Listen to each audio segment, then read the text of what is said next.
I got the biggest headband of my life, but I still feel pretty. Do you think I look pretty? Do you think I look pretty? C'est quoi ça? Do you think I look pretty, Dad? Somebody said no. Are you asking me or something? I'm asking my father. Of course you look pretty. Thank you. Because only yours matters. I know. Yours have weight. I know. You don't seem amused to be hanging with me. I know what I'm saying. I don't care what that's Lex saying. No, I don't care why I said no. Who cares? Whatever I said, that's it. My daughter is beautiful. Good morning, Pamela. Is it Pamela or Pamela? Is it in Or like French or Pamela. English? No, I want to know if she speaks French or she speaks English. We need an opening song because we are about to commence. Let's do a nice song. You can sing if you all want. Is this key good? B? Dr. Wambul or Wambul? Yahweh tobelemi pembeni nayoe yamba masanjoli tobojeli yoe bomoito pesa nayoe mitema posa nayoe Yahweh, kumama, papa, telemana kembo, katina biso, yaka mosungi na bato, tobeleli yoe, pomoito pesa na yoe, mitema posa na yoe. Hey, Oh, money is back. Money. I miss money too. Good. The one who's obsessed with my sister? Ah, Azungi. I remember people. I remember. I remember money too. He would ask questions non-stop. Oh my That's gosh. him, right? Yes. Always asking about this. I hope he's no longer my nightmare. Thank you, sir. Thank you. We are focused. Yeah, thank you.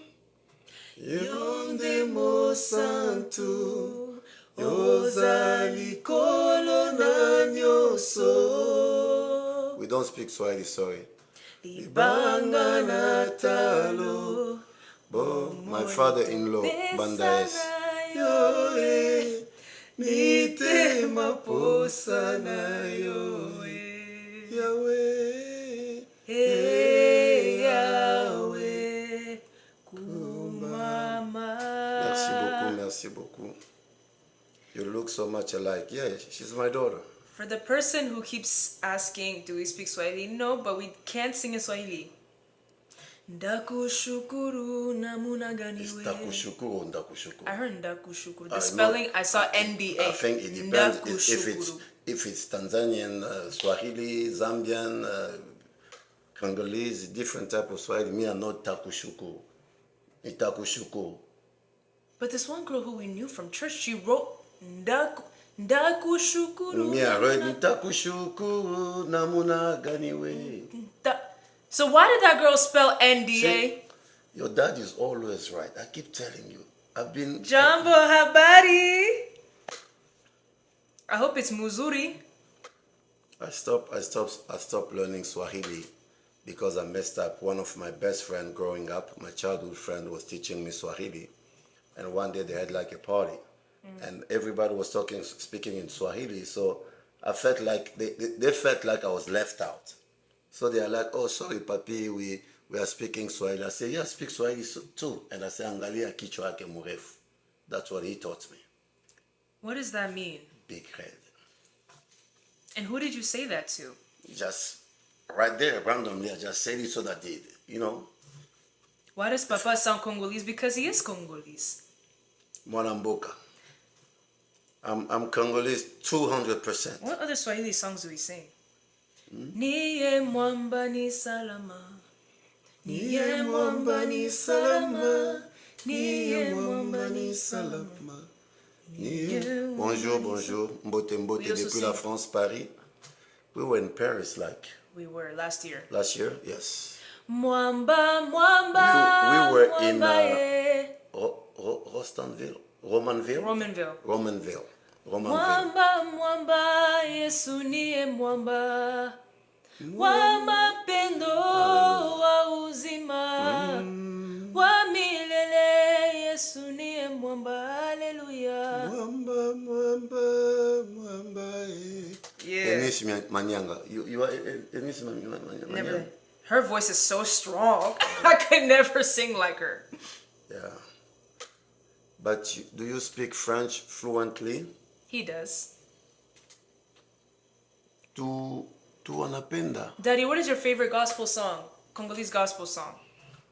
Me, I would like to take guesses. I know there's a song that I keep repeating all the time. We're Congolese. Yes. Emoni selie me minga ilelo na bomo.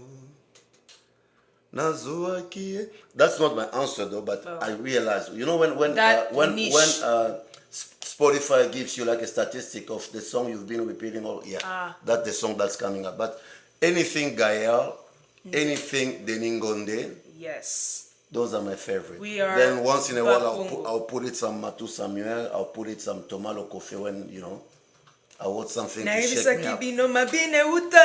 And some couple of Nigerian songs, yeah. But to tell me that my favorite song, I don't know. I have favorite artists, but favorite songs is more songs that get me into. I have to ask. I would like to say, by the way, my favorite Congolese gospel artist is Matu Samuel. I need to meet him. I have to meet him. I want to see him in concert. I've met him before. And I was very sad. I have a picture of all of them, basically. Yeah. Most of them. How does it feel to be God's favorite? Feel favored, feel blessed. So what are we talking about today, or where's everybody from? Where is everybody from? I always forget that. Where is everybody from? Like, over here, it's 11:18 p.m. Late at night. Canada. Where in Canada? London. We were in London last year, literally last year. China, ni hao. Zimbabwe. Ni hao, zemeyang, nizai jungo kanshima. Zimbabwe. Iowa, Texas. Okay, if you're from the U.S., where in the U.S.? Where? Congo, Calgary. We'll be in Vancouver next week. San Diego. He was just in San Diego. Yeah, I was there. Oregon. I've never been to Oregon, but we've been to Seattle. Yes. And Oregon was just next door. It rains almost every day. Toronto. I've been to Toronto, Mississauga. Anesu, I missed you, bro. I missed you. Zambia. You guys, South End, England. South End. Wait, we probably met you before. Yeah, definitely. Have you met this papa before? Let me see. Can I see it? I can't see the picture. You have to come close. You remember this face in South End? South End is so small. There's a face that looked like this one in South End. Bonjour. Yes, we met. Oh, okay, I see. I saw Natalia at Fabrice's wedding, but I couldn't. You were there. Which year, Fabrice? Mulaja. Oh, in Arizona, Fabrice Mulaja's wedding. And yes, we were there. You just stood there. Why would you do that? I met a lot of people, a lot of our followers at Fabrice Mulaja's wedding. They all came from, I think, Cleveland, Ohio. I didn't know anything. Yeah. I didn't know anything. Because you had like a shield in front of you. I did not, Daddy. I did not do that. Me, I'm accessible. I talk to people. I talk to people too. Just came from Instagram story. Oh, shout out to you. Thank you so much. Who came from the Instagram story? Who came? Please be honest. Who came from the Instagram story? It's 11:20 p.m. Oh my God. Shout out to you all. Thank you so much. They came from my Instagram or your Instagram? I'm not sure because it was both stories. Oh, okay. I was gonna ask you something. Oh, what do you think? Anisu, I'm clearly talking to you. You wouldn't believe me if I told you this, but Daddy and I think about you all like every single day. And I'm talking about like by names every single day. Anisu, you were on my mind around, I think, 3 p.m. While I was doing laundry. Bonjour. While I was doing laundry, yeah. You came to my mind. I remember you commented saying, I'm not gonna go too much because this is Daddy's page. You commented saying you missed me. I remember that on my one of my YouTube shorts. I saw it. Who is he? Is he a he or she? It's a he. It's a he? Okay. He's from Europe. That's a first for you. You know, usually you only answer when it's ladies. You say, "Oh, I know you say you miss me." If it's a guy, you never answer that. So that's good. It's growth. You're learning. You're growing. See, Yes. I pay attention to my people, and so does Daddy. Daddy loves you all very, very much. So I want to ask you, I Dad. remember Jenny. Jenny is not here. She's probably sleeping. It's Okay. 2 a.m. Anisu knows Jenny. Money's there, and who else? Giovanna. Giovanna. Oh, if you haven't already, please go ahead and keep liking this live. Please repost. I found out you can repost lives now. You can repost lives. Oh, yeah? You can repost lives. Please Nice. repost the live. Share the live. Tell your friends, family, enemies, everybody that the father-daughter Shenanigans late night show is going up. Papa Wetu, that's Chiluba, right? Chuluba. Papa waste. So what's the difference Meto between Abu. what's the difference between Papa Wetu and Papa Wani? Papa Wani. Papa na biso Papa. I don't know. It's almost the same. Papa way to Papa Wani. Our daddy. Papa Wani may be my daddy. I think Wani is singular. Yeah. I forgot. I used to speak a little bit of Chiluba. You know when I was young, when I was still in Congo, I almost spoke all the languages. Almost. You know, but then when I left, I forgot everything. Okay. Chuko Waluba. No. Papa Wani is singular. Okay, I thought so. Mkongo. So I want to ask you, what do you think about Congolese gospel music of today? Brutally honest. Wetu is plural. Thank you, my people. I don't like answering this question because people are saying that you're too old. That's why. But for me, I still love the old school. They were genuine. They were singing for God. They were singing not because of money. Now it's all about commercial music. Like they want people, they're following like what's going on, you know. Because, you know, I dealt with a lot of them.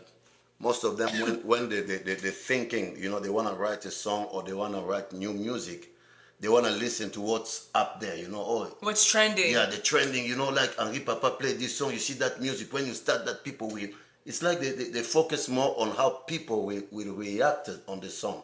Yeah. But I always say, who's the consumer of our worship? It's God, it's not the people. You know So what? when you're writing a song, you're writing to God, you don't write it to the people. So everybody who focus on the people, it's somebody who just want to make money or want to get views.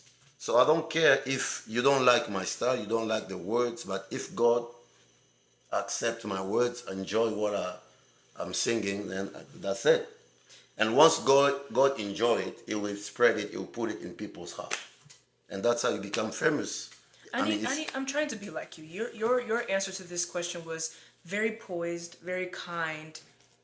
I would have just went crazy just answering the question because I don't take stuff like that. Like, I don't take that stuff well.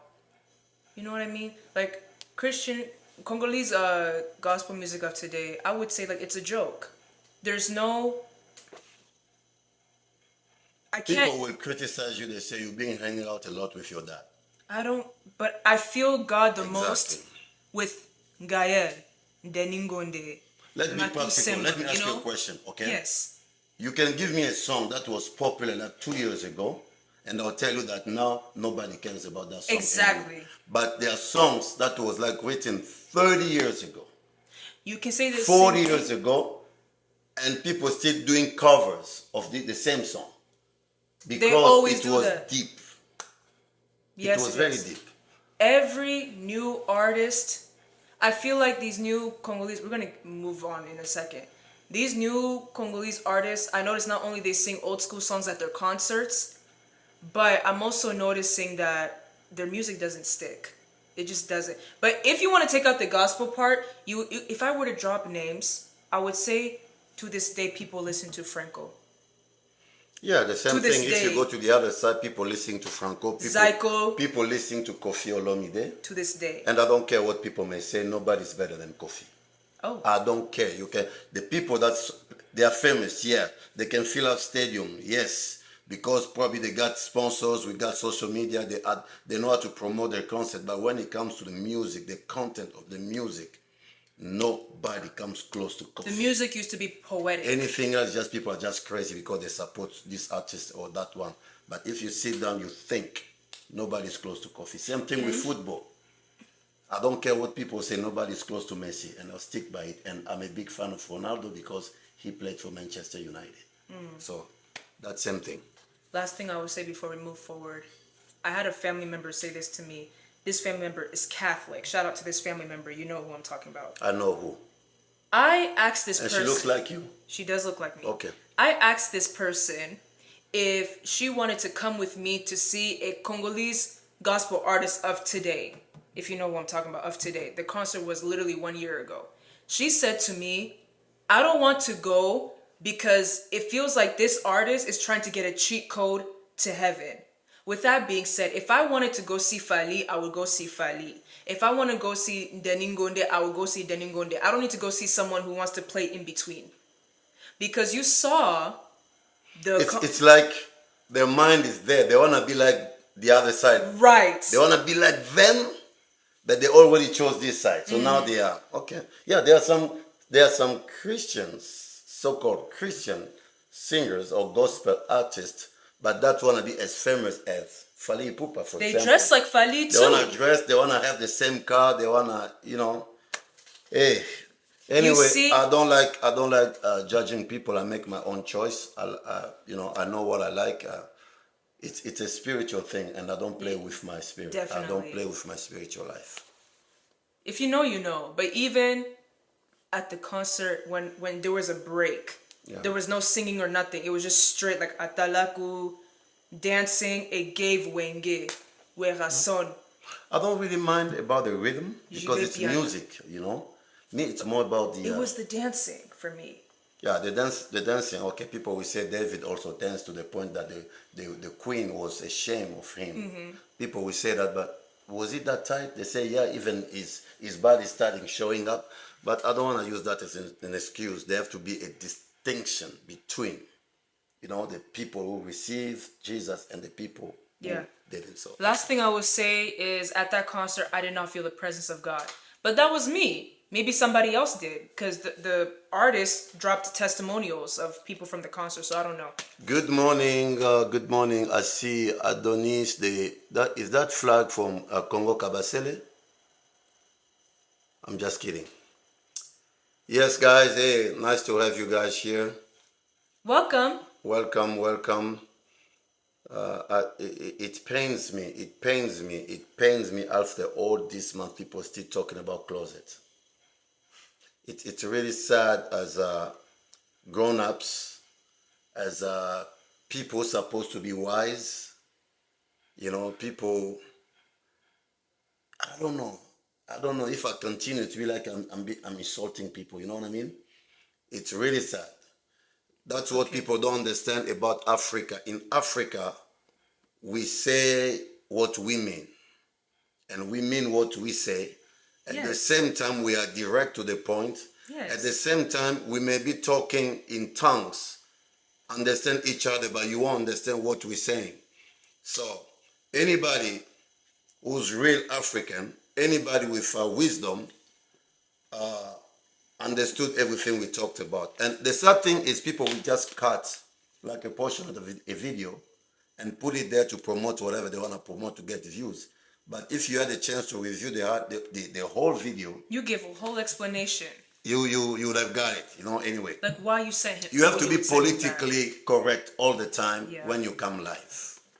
And I try my best to be politically correct. So I'm really trying to be like you. I really am trying to be like you. Yeah. At this point, we all need PR training. All of us. Nah, African, we don't need it. We are born with it. We are born with it. You can't get me. Try whatever. I see people asking stupid questions, trying to get me. I'm like, you don't know when we're gonna start going into, deep into our roots. You won't understand what we'll be talking about. Have you been to a wedding, like in what they call bride price payment or whatever? When people talking during marriage or pre dowry or pre whatever they call it, people may be talking and you don't understand what they're talking about. They're talking about marriage. They're talking about love, but you don't understand nothing. They're talking about animals. Your dog came and beat my dog, my cat, or whatever. But they are talking. So that's why coming to America, when I look at people, they are in their 60s, 70s, and you talking to them, they don't get what you're saying. Like you have to have like a vocabulary for dummies.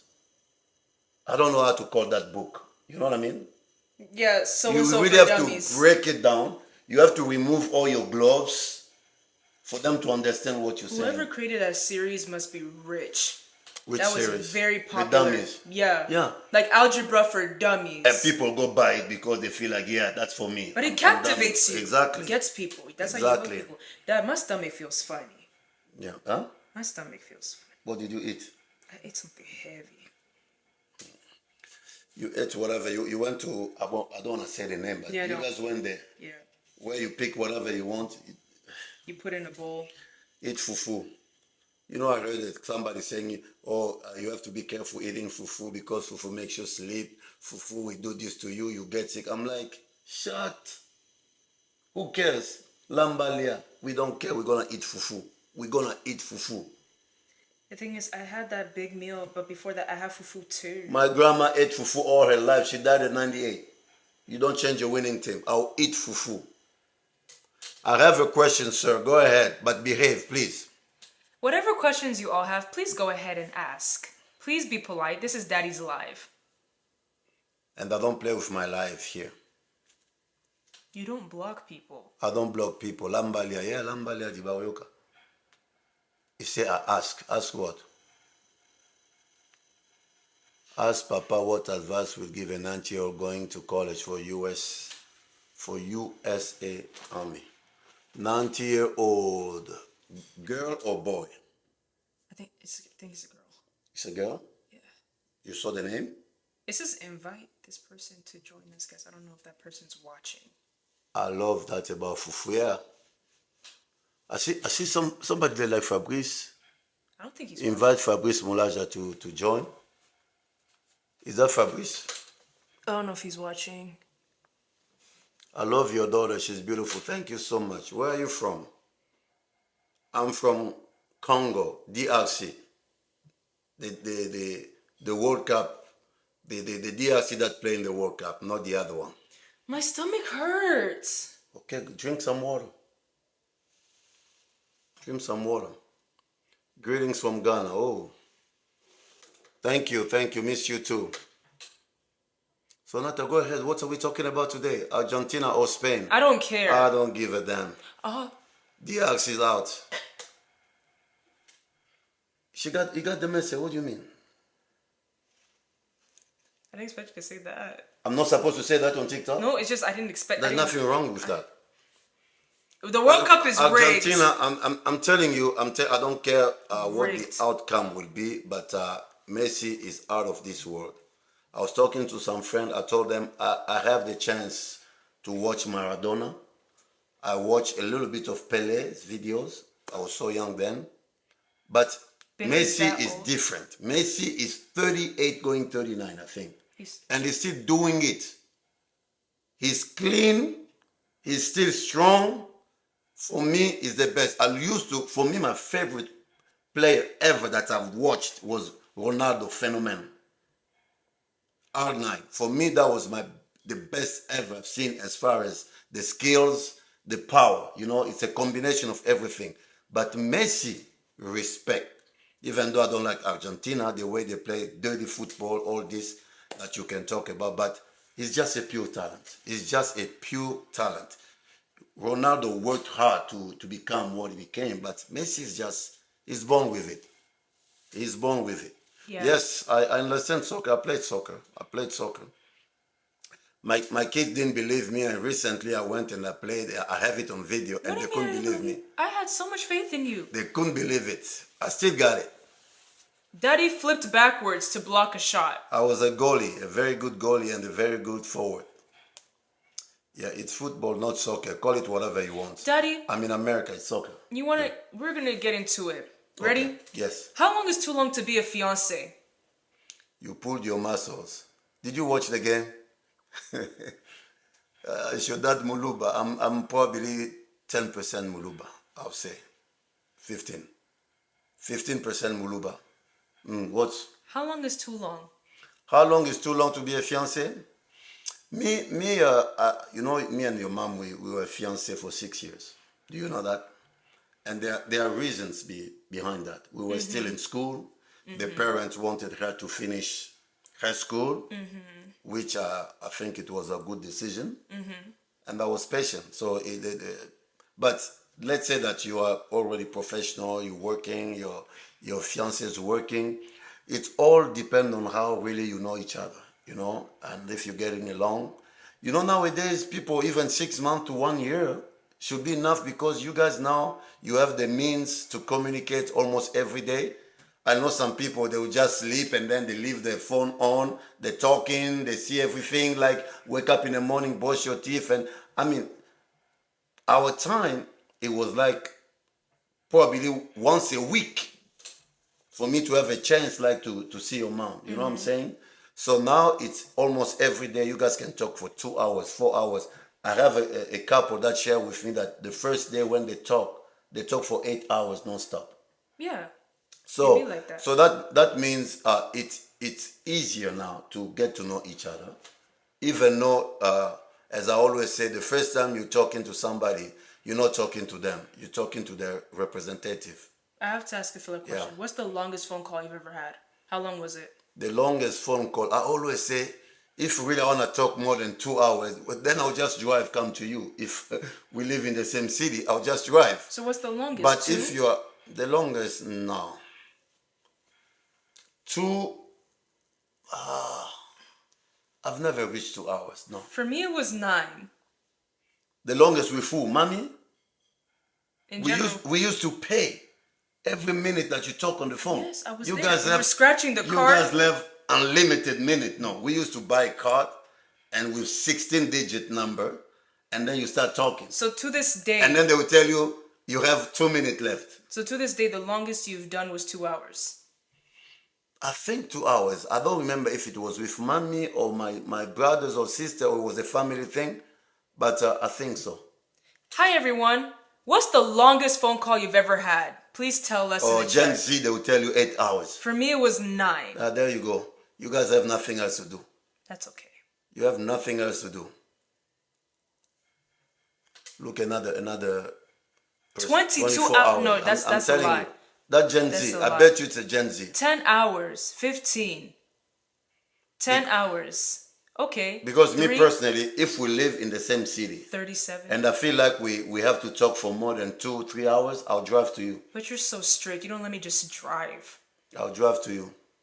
12 2 days. hours. Oh my God. I don't believe that. 2 days. 1 1 hour. Yeah, 1 hour is okay. Everyone can do that. Anasu, I'll be back. I'll be back. I never forgot about you. I thought about you today, literally. I knew you were Oh. coming. Anasu, he's mad. 24 hours, 6 hours. 14 Wow. unbroken. 4 hours. Wow. And after talking for like 14 hours, you still together? You still talking? Or? So how did you and mom become fiancé officially? Like, did you, like, you gave her a ring or something? I don't have time for that. Huh? No time for that. I'm sorry? No time for ring. Ring for what? I know you didn't propose to No, her, we but don't. We didn't propose. You know, I told you there's a formula that never fail. You just approach a woman. That time you just say, "I'll marry you. You are so beautiful. I'll marry you." That's it. That always worked. Never fail. would you You be can- okay with a man did that to me? I don't care. That's what I call men. Me, I like real men. What's a real man? A real man is a man when he's after something, he puts all that he got. You know, he prepare, he has strategy, he go for it. and nothing will stop him. So you're okay with him lying to me? I don't care if that's what he want to get you. There's some lies that nobody gets hurt. Because you lied to mommy? I would think because I'm your daughter, you wouldn't be okay with another man doing it. You will lie. Oh. I just want to prepare you. There will be a portion. Let me tell you, any man who will tell you that he never lies to a woman, it's because that woman already liked him. It was a woman who was after him without him knowing. So when he just opened his mouth, it was like ready-made. I mean, I was here waiting for you. You understand? But when it's a woman that you don't know and you're trying to approach that woman, there's some strategy. You can talk all you want, but there will be a moment. Let's say that you don't like to dress up like a Congolese, but you're going to change the way you dress to look nice. You're lying to yourself. That's not you. You can borrow a car from your friend. You spend money as if you're rich, but you're poor. So how can I get a man to take the mask off? It takes time before they take the mask off. The same thing with you guys. It's both ways, but men, I know, always. I have friends, I've seen people, we all, when we don't know the girl, we try. And I told you, it was a competition. You are not alone. You see a beautiful girl, the whole neighborhood, everybody's after that girl. We don't joke with that. All the men will go, we converge. That house will be the like a headquarters of I don't know what. Everybody will be going toward the same direction. So you don't have time to waste. If you look at the competitors, you feel like, they have money, I don't. Find a way. You find your friend who has money, come with me. He will spend his money for you. That's a strategy, that to show. For me, when a man does that, it shows that he wants that woman. That's what I'm saying. I'm not talking about those gigolo that they're just coming after you for a while and then they leave. No, I'm talking about a man who sees a potential wife. He will do whatever. But how can I tell if he's serious? I told you, you just have to have discernment because we are all the same in our words. We all say the same thing. You are the most beautiful thing I've ever seen. You are the most beautiful creature. Look at you. I can't sleep. We all say the same word. And are they actually sleeping? I will sleep. I'll drink my beer. That time I'll drink beer. I'll sleep. No problem at all. But when I'm in front of you, I have to come up with my A game. My A game. So should I lie? To what? To the man? You don't need to lie, son, because men, once they're after you, they're after you. Why would you lie? To make myself look a certain way. Then that means the man was not after you. If the man is already after you, just be yourself. You are already targeted. They always target you. Be yourself. Be yourself. No need for makeup and all this fake hair. You no need that. Be natural. A man will come after you. Amen. You know, a lot of women, they don't even speak English or they don't speak French, but when they see a man approaching them, all of a sudden they start speaking French, like they lived in French all their life in France. What would you do if I went on with, this is an African father, so I have to watch my, but you know why what you call me African father? Because the way you perceive this is my father. Okay, so if I say to you, what would you do if I went on a date? You don't believe in dates. You believe in going out with a friend. I believe in talking to people, meeting people, but when you say date, give me an explanation, a definition of date in America. There you go. So what would you do? People we've been dating, me and my husband, this is how they talk. Me and my partner, we've been dating for 3 years. We have 2 kids. We're not there. See what I'm saying? But so what would you do if a brother in Christ, invited me out to dinner, right? The dinner is over. Why you have to say brother in Christ? I don't trust brother in Christ. I told you. Only sick people go to hospital. Only sick people go to, it's biblical. I hate asking you questions. Daddy, can you know what I'm saying? Please. Just say amen. Why you say what would you brother do in Christ? Okay, I wasn't a brother in Christ when I went after your mom. Your mom was a sister in Christ. Okay. I mean, sister in crisis. I mean, sister in Christ. Ah! But I went there. I was not a brother in Christ. She was a sister in crisis. I mean, in Christ. But she's watching. Mom is watching? No, I didn't. What would you do if I went on a date with a man, right? Right? Okay.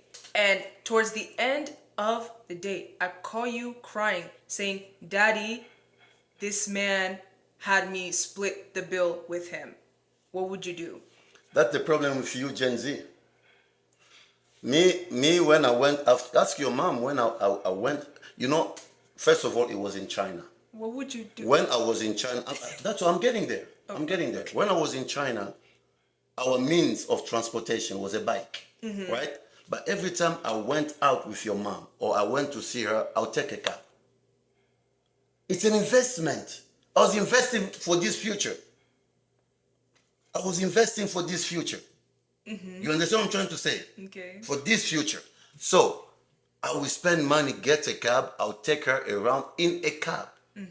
But once she said yes to me, we became fiancé, she ride behind me on my bike. That's cute. Because I said now we're saving for the future. So if a man from day one, like 50-50, run. Period. Run. Period. Clock it. That's not a man. Clock it. I don't care if you are the daughter of Elon Musk or Bill Gates, or the first time, even if I have to take you to a small restaurant which I can afford. Period. I'll take you there.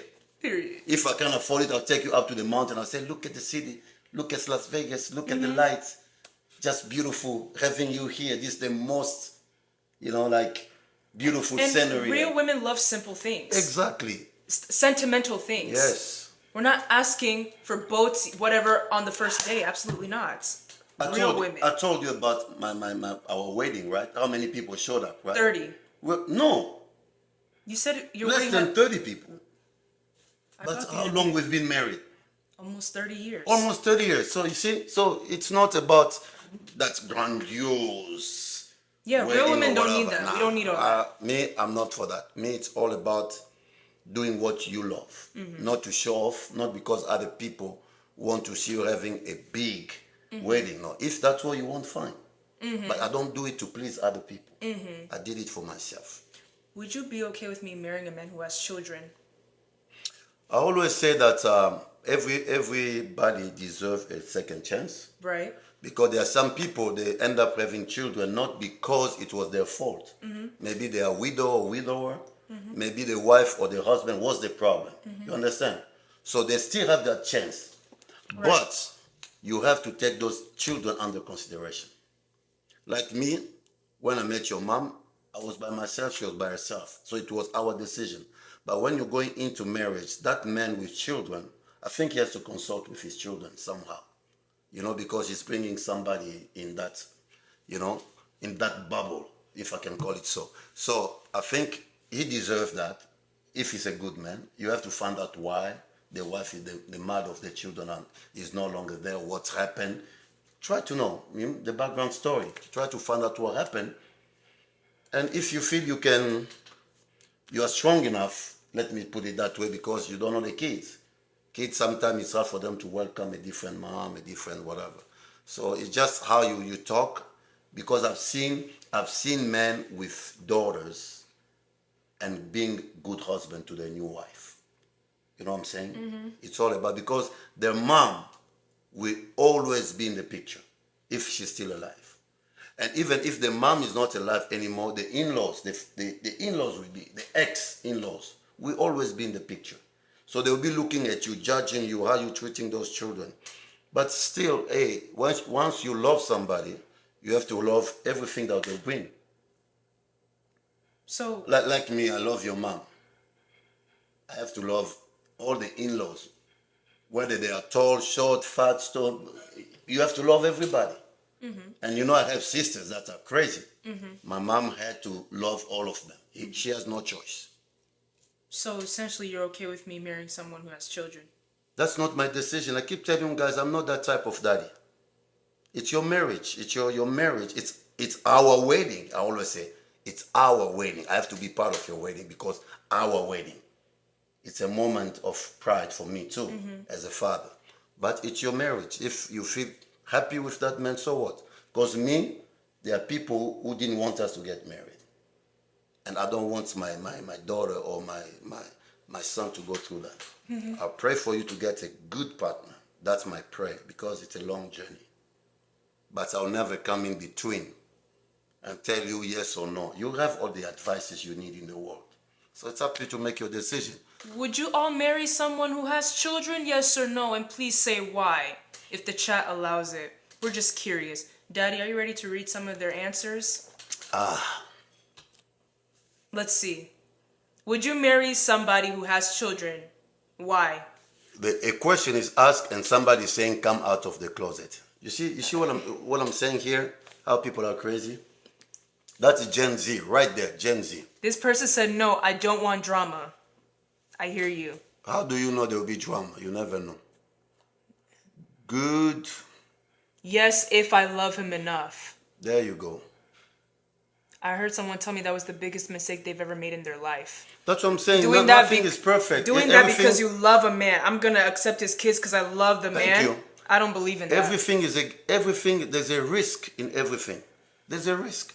Mm-hmm. It's like there are some people there. They are not. I don't know. They look at you. They think, oh, I love your daughter because probably they listen to how we talk. They say maybe you're gonna make a good wife. Okay. I'm like, there's always a risk. She may be a good daughter. I always say this. She may be a good daughter to me, but may not necessarily be a good wife to you. You see, it all depends on how I treat her. That's why she's a good daughter to me. But how would you treat her for her to be a good wife to you? I do not believe that you should accept somebody's children simply because you love the person. I think it's foolish. It doesn't make any sense. No, I want all the attention. That's I don't real. think you should go after a girl just because you love her dad. Hey, the same thing. People look at me, I love this African dad. That's how you labeled me. I love this African dad, so I have to marry one of... And some people are crazy in this world. They come to me like that, I need to marry one of your girls. One. Like they don't even know which one, they don't care. You're a fool. One of your girl. So just because of me. So what if I'm no longer? So, Dad, I have a question. Yes. If mommy did have a child, would you have married her? I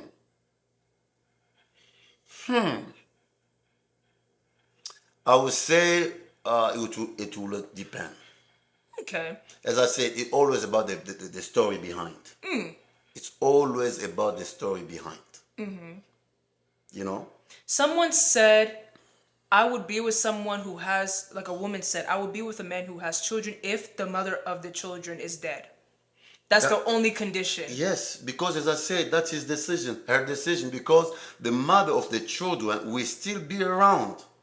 That can throw a lot of women off. It would throw me off. I'm she sorry. She will still be part of your relation. I'm not mature enough. enough. You're going to share the time with the kids, all this type of thing. No. Or can you give me my husband? I know he's there. No. Pass him the phone. Because every time the baby, the children are sick, you end up in hospital, their mother will come also. And you have to be there as a stepmom also. No. You see, so you keep seeing them there. And let me tell you, sometimes love doesn't really extinguish. Like, you know what I'm saying? You never know. If they keep coming around. But I've seen couple also where the husband, they separated, right? The husband married another wife. And the ex-wife also married another man. But guess what? They babysit each other children. Because they're sharing children. You know what I'm saying? Like the children will go there and they'll take even the children born of the new union. They'll put them together and go babysit with them. So it's like they become like a big family. But they're exes. I've seen a situation where the ex became best friends with the boyfriend / girlfriend or husband, wife. Absolutely not. I can't.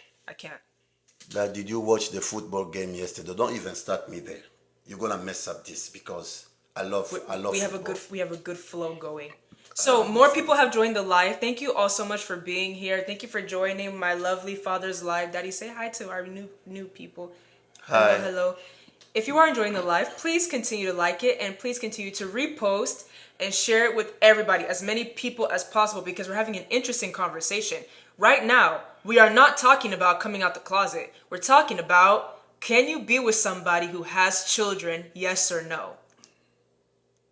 You see, somebody mentioned that the age of the children also play a good part. Like teenagers are crazy. When you tell them your curfew is 8 o'clock, oh my mom said I can go out whenever I want. Someone said this live can get me fired at work. Please don't get fired. Please. We need you to work. You need that job. Please. You are responsible. You be with someone who has children. I don't watch Pop the Balloon, but I was bored and I saw a clip of a man saying, I cannot be with this woman because she has daughters. And we know how that goes. Because that's his decision. You know, no, I understood what he was trying to say. Pop the balloon, let me say, I say shout out to my countrymates. They are from Arizona. But you they're know, Congolese. They are Congolese. That's why I say my countrymates. Yes. So they had an idea and they're making. I pray that they're making good money with that. But my thing is, me personally, I thank God the way I met my wife. That's what I would say. I thank God the way I met I know people have different story how they met. It maybe he went to a bank and he was fighting with somebody in the bank, and before you know it, they become fiancé. People have their story, but I thank God that my story didn't happen during Pop the Balloon. Like your dating life was at a fate of a balloon popping. Nah. That's a humiliation ritual. Because there are people, they go there, in their mind, it's just they want to humiliate somebody. And I don't like it. You know? Me, I like the way. But me, I never blame the hosts. Never. They say it's Mama Arlette and Papa BM's fault. I don't believe that. She can't control. She can't control just like you. right this life. Y'all are grown people. I can't control anybody here. My thing We're talking about very important subject, and somebody asking question about the closet.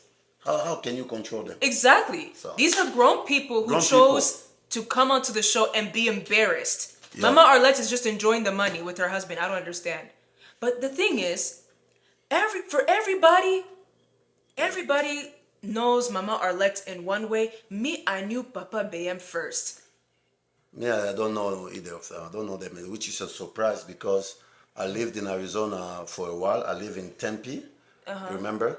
And I go there almost every other month. I don't recall, every 2-3 months. So, but I never met them. I never. I don't think they've been to the whole... Papa BM is from London. From London? Okay. I don't know them.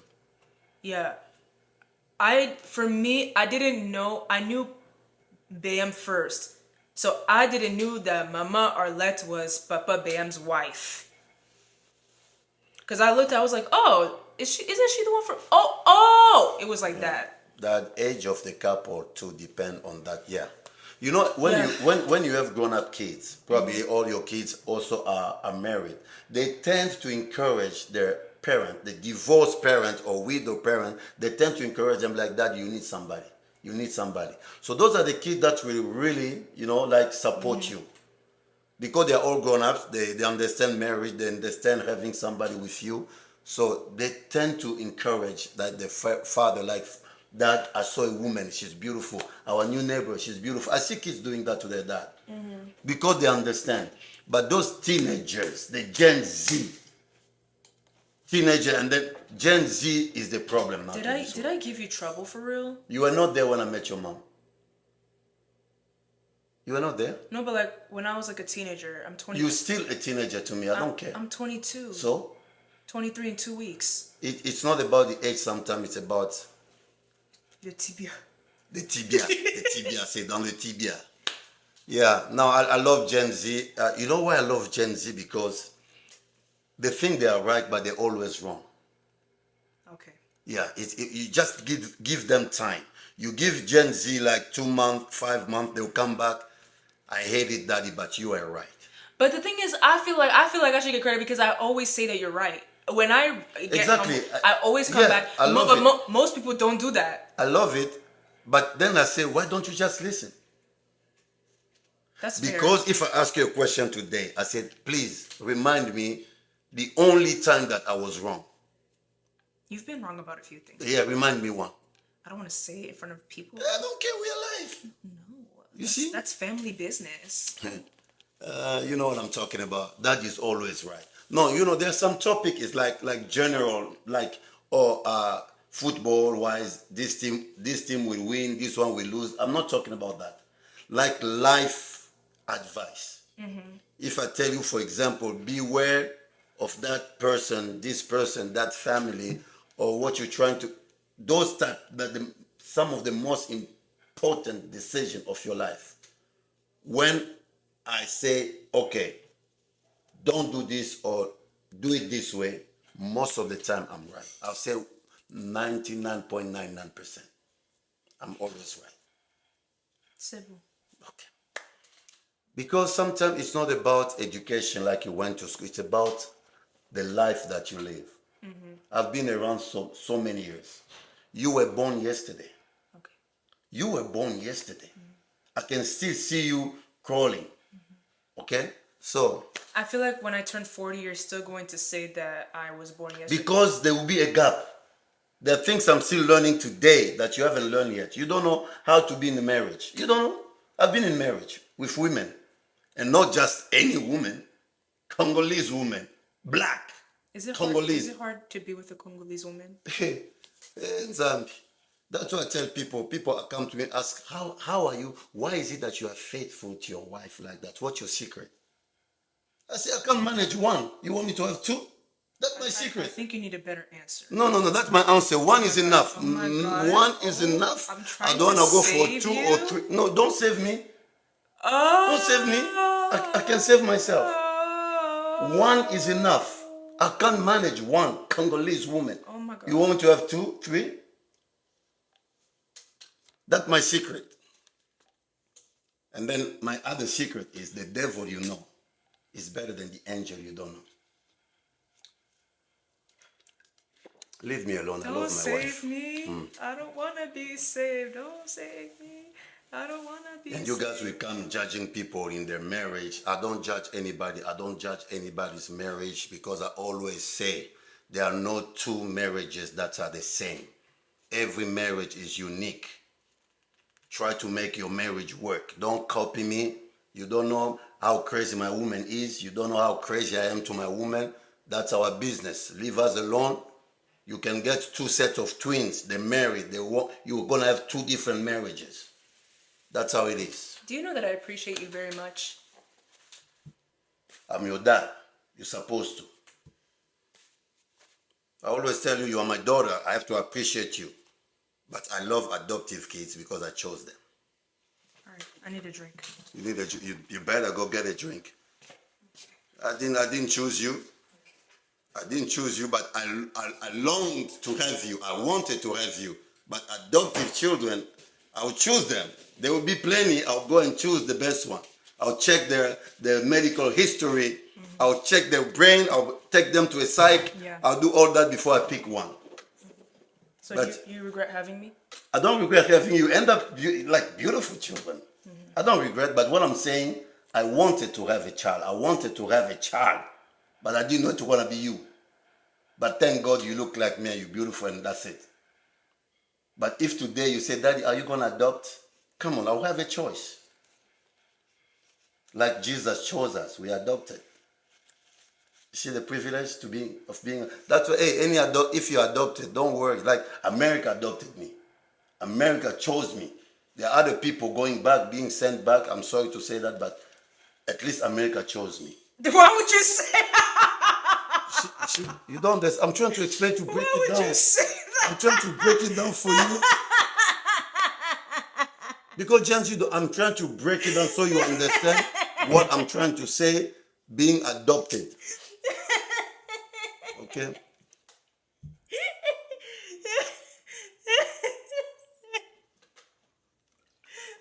I think people understand what I'm trying to say. It's always a privilege when you are chosen.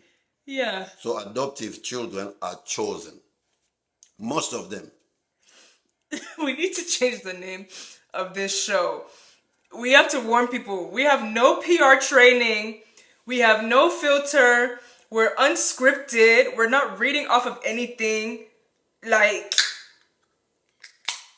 that was crazy. And they heard you say that. That's how you keep love in the moon for always. Now I know my wife is watching somewhere. You want me to disclose my secret. That's probably her backup account. You know, to tell you the truth, it's all about the vow I made. It's always about the, no. I'm senior. I don't take rejection well. No. That's what is this?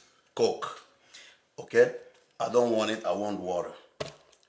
So let me go back to Mes Oignons, I was talking about. My secret, first of all, is my love, my faith, my love for God. I always tell my wife I don't hide it. I say the secret is, first of all, I respect God. I made a vow. I say I'm gonna love this crazy woman no matter what. That the vow I made to God, and I made to my family, I made to my wife especially. That's number one. Why are you laughing? You said the name of the drink. I covered it so that you wouldn't. You have a lot of type of coke. You have a lot of type of coke. What's the problem with that? Anyway, see, Gen Z, we're talking about very important issue here, and We weren't trying to give free promo. We were not trying to give free promo. You said the name of the drink. I'm sorry. and people will ask me, how do you keep up with your children? Just be patient. Just be patient. The brain is still forming, like it's not there yet. He doesn't care about PR training. There's no other Coke. Like it's okay. Please continue. Okay, going back to what I was saying, what was very important, okay? Don't disturb me. My secret for loving my wife up to now, first of all, it's not because I'm scared of her. No, it's because I fear God, and I made a vow. I made a vow to God. I made a vow to my in-laws, my family, my friends, and my wife especially. That's the number one. Okay? Number two, it's because there's nothing good out there. They're all the same. The devil is better than the angel you don't know. Right. And whatever you're running away from, you may find worse where you're going. You understand? Right.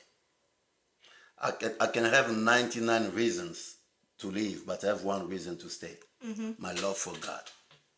And I always say that's one of the reason I don't like renewing vow. I don't like to renew my vow because I made it and I meant it. It doesn't have to expire. I meant it. We didn't put an expiration date. I always talk about this. No expiration date. I made a vow. Love you forever. And that's it. So when you come to me, when are we going to renew our vow? Why? Why you want me to spend money for no reason? I made a vow. You didn't believe me then? We got another question. What do you think? Does the bride price decrease if a woman has children already? Bride price, this thing all depends on the value you give to your I've seen people, and this is real. I've seen a 60-year-old, my in-law actually. My wife, mom, sister got married. She was almost 60, first marriage. What's the chain again? And they paid the full bride price. Your wife's mom's? My mother-in-law's sister. Okay. Like my auntie-in-law, right? Mm-hmm. Yeah. They paid the full amount, okay, at 60. And I've seen women with kids, and they also pay the amount. But then it depends. In Africa, you always have to argue. When people say, no, you have to pay $3,000, and there's some crazy uncle or crazy auntie who say, but she already have 3 kids. She should be cheaper than that. They're always that.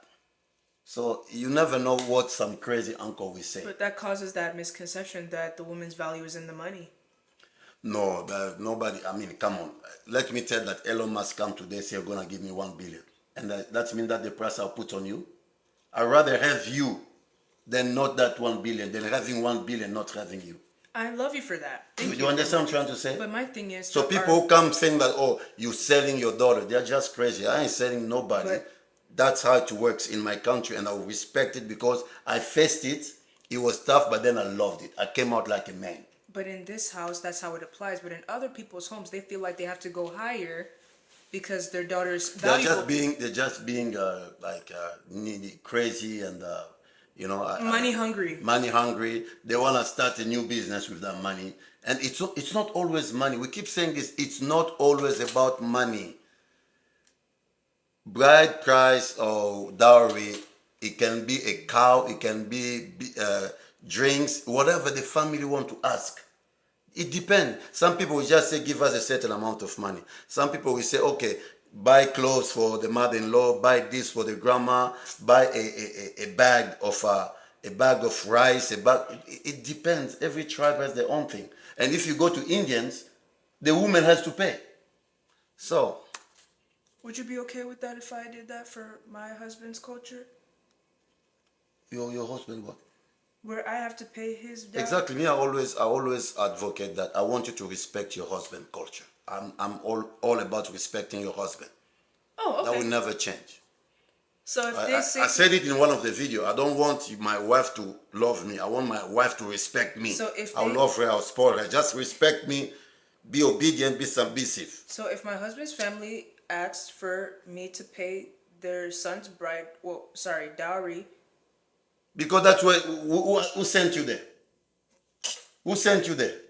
If you go to Uzbekistan, I like to talk about Uzbekistan because we beat them. If you go 3-1. there, then you have to comply with their tradition. So you're gonna let me pay his dowry? If that's their tradition. Okay. Who sent you there? Okay. But whoever coming for, like my son, I would say if they ask for that, you have to pay, But you women, you go there. But usually, let me tell you the truth. I don't want to be, because people have been criticizing me of this. Anybody who come knock at my door, usually, I'm going to take back what I say. Usually, it's our tradition. So you're not gonna. As a Congolese, So you're not. that's my tradition because she's coming to you. So you're not gonna let me pay his dowry. I'm not. But I love him. He loves you too? Yes. Then he has to be a man and follow my lead. But what about his culture? Let me tell you, when you love somebody, that person goes above the culture. He's chasing you. He's chasing you. So what if I go above my culture and pay his Let me dowry? tell you, we grew up where they're telling you, you cannot marry somebody from a different tribe, this and that. Me and man, are we from the same tribe?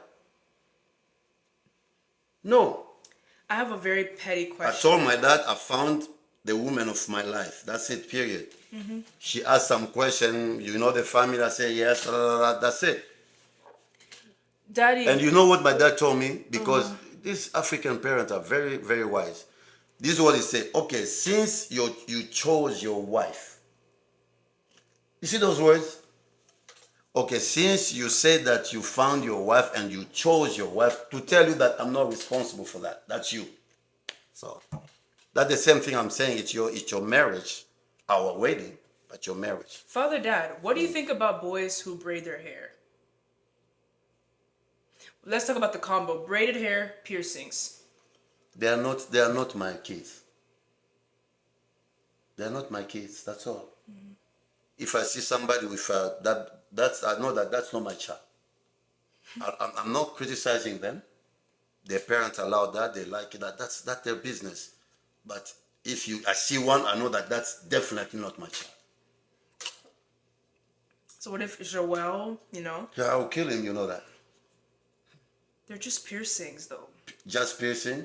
Yes. Just not under this roof. Anything you want to do, anything you want to do, you can do it outside of this house. You want to end his life over earrings, Daddy. He want to end his own life over pig. Not in my house. Not in my house. He doesn't pay anything in this house. He doesn't contribute to nothing. Just being mommy's boy. That's all. So you want to have that, go. If you can afford to have that, you can afford to buy, to pay an apartment. You go rent an apartment. Because you know those tattoos, how much they cost now? $2,000, $3,000 tattoo. So if you're going to waste your money for a tattoo, and you are my child, you are still under this roof, then you can go get an apartment for yourself. But Daddy, Joel could have been a thuggard, He could have been deep in the streets. He could have And I want to keep it that way. No, I'm saying he could have been that. Yes. But all he did was get his ears pierced and braid his hair. Everything has a starting point. So you think it's like a tier? I'm not saying that. I'm not Tier. saying that, but I'm not gonna take a chance. I say my son will be the way he is. You don't change a winning team. So you think that if you give him your hand, he'll take your arm? Exactly. And if you give your... Exactly. Okay. Next thing you know, Daddy, guess what? I got a new tattoo. Daddy, guess what? I impregnate somebody. Daddy, guess what? No, no, no, no, no. Once he has his own place, he has his own... I told you guys, you finish your school, you get a job, you get your own place if you want to, but I'd rather have you stay here until you are married. Then you go, live your life the way you see it. But at least you will have a foundation. Because so far, a lot of things that you didn't like at the beginning, when I told you, don't go out after 10, don't hang out with these people. At the end of the day, you came back and you realized that you were right. You see? So let me continue doing my job. When you are out there, that's why I say, you know, when somebody comes want to marry you, there's a lot of things that's happened. There's a lot of transactions, spiritual transaction, authority transaction. Like I'll say, okay, this is my daughter. She was good with me, healthy, everything fine. Now I'm giving her to you. That means you're taking over. And my prayer is that this will continue. Okay. You know what I'm saying? I'm not saying that, you know, sometimes we don't have control everything, but at least your husband will show to me that he's protecting you, he's taking care of you. I don't want you to be calling me that today we didn't eat. No, none of my business. You go. You are there with your husband. You know what I'm saying? I want you to be happy there. So everything will happen. I'll say, look at her. She's healthy. So now it's your turn. Remove the piercing, remove the tattoos, remove the braided hair. What about sagging pants? It's the same category, same class. Why you want to sag your pants? You remember growing up, we growing up in Congo, when somebody has bread, we say that he smoke crack, we say that it's crazy. That's one of the people who had that. People with, sagging pants, we say that, oh, this guy is crazy now, look at him picking up stuff from the trash. That's what was happening. Now, all of a sudden, now we feel like those people were smart. Long time ago, they knew how to dress up, how to do the hair, because we're calling them crazy. Now we're doing the exact same thing that they were doing. Right? So as I say, it's everybody's choice, but for me, I don't want my kids now to make a mistake that they will live to regret. I want you to be mature enough so that when you make a mistake, it's on you. But I don't want you to make a mistake because then later on, you're going to blame it on us or you guys were not too strict. But you know, pulling up your pants is an easy fix. Just pull up your pants. Just put on a belt. No, guys wear the belt, but they still sag. That's the Most style. of them don't even wear a belt. It's not my problem. I don't care. I'm talking about your son. My son, no. So, braids are a no, piercings no, sagging is a no. Not under this house. Tattoos, no. Not under this house. You don't... Oh, how about locks? I said again, I used to have locks. You know that, right? So why can't your son have it? I stop it because I have my reasons. And I don't want my son to have it. If we're gonna have it, no problem, but he has to be out of this house. Period. So you would put him out the house? My son? Mm-hmm. I always say, the way we grew up, a man is a man. Usually my father would, like when you are 18 or you are 22, you finish your school, the father tend to push you. Because men, like my son here, if you don't push him out, you'll be here until he's 35 in this house. So I have to find a way once he finishes college, he becomes responsible, he found a job. I'll be like, man, hey, yeah, you better, it's time to go. Mm-hmm. Time to go. Because he's a man, he has to become responsible. I don't want a man to be here 35, 40 and still waiting for mom to cook for him. Another question. Do you think your daughter moving out before marriage is insulting to you as a parent? Yes. Oh. That's me. Oh. You see, as a parent, and but there are some exceptions, as I say. You guys are working, you are professionals, you can find a job in New York. What am I going to do? You have to go. Mm-hmm. Okay, but I'm saying we live in the same city.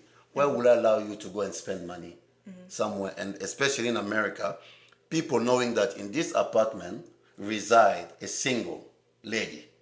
It's dangerous. That's the reality of where we are. I don't want you to go to a place where you have an apartment or a house and you live by yourself.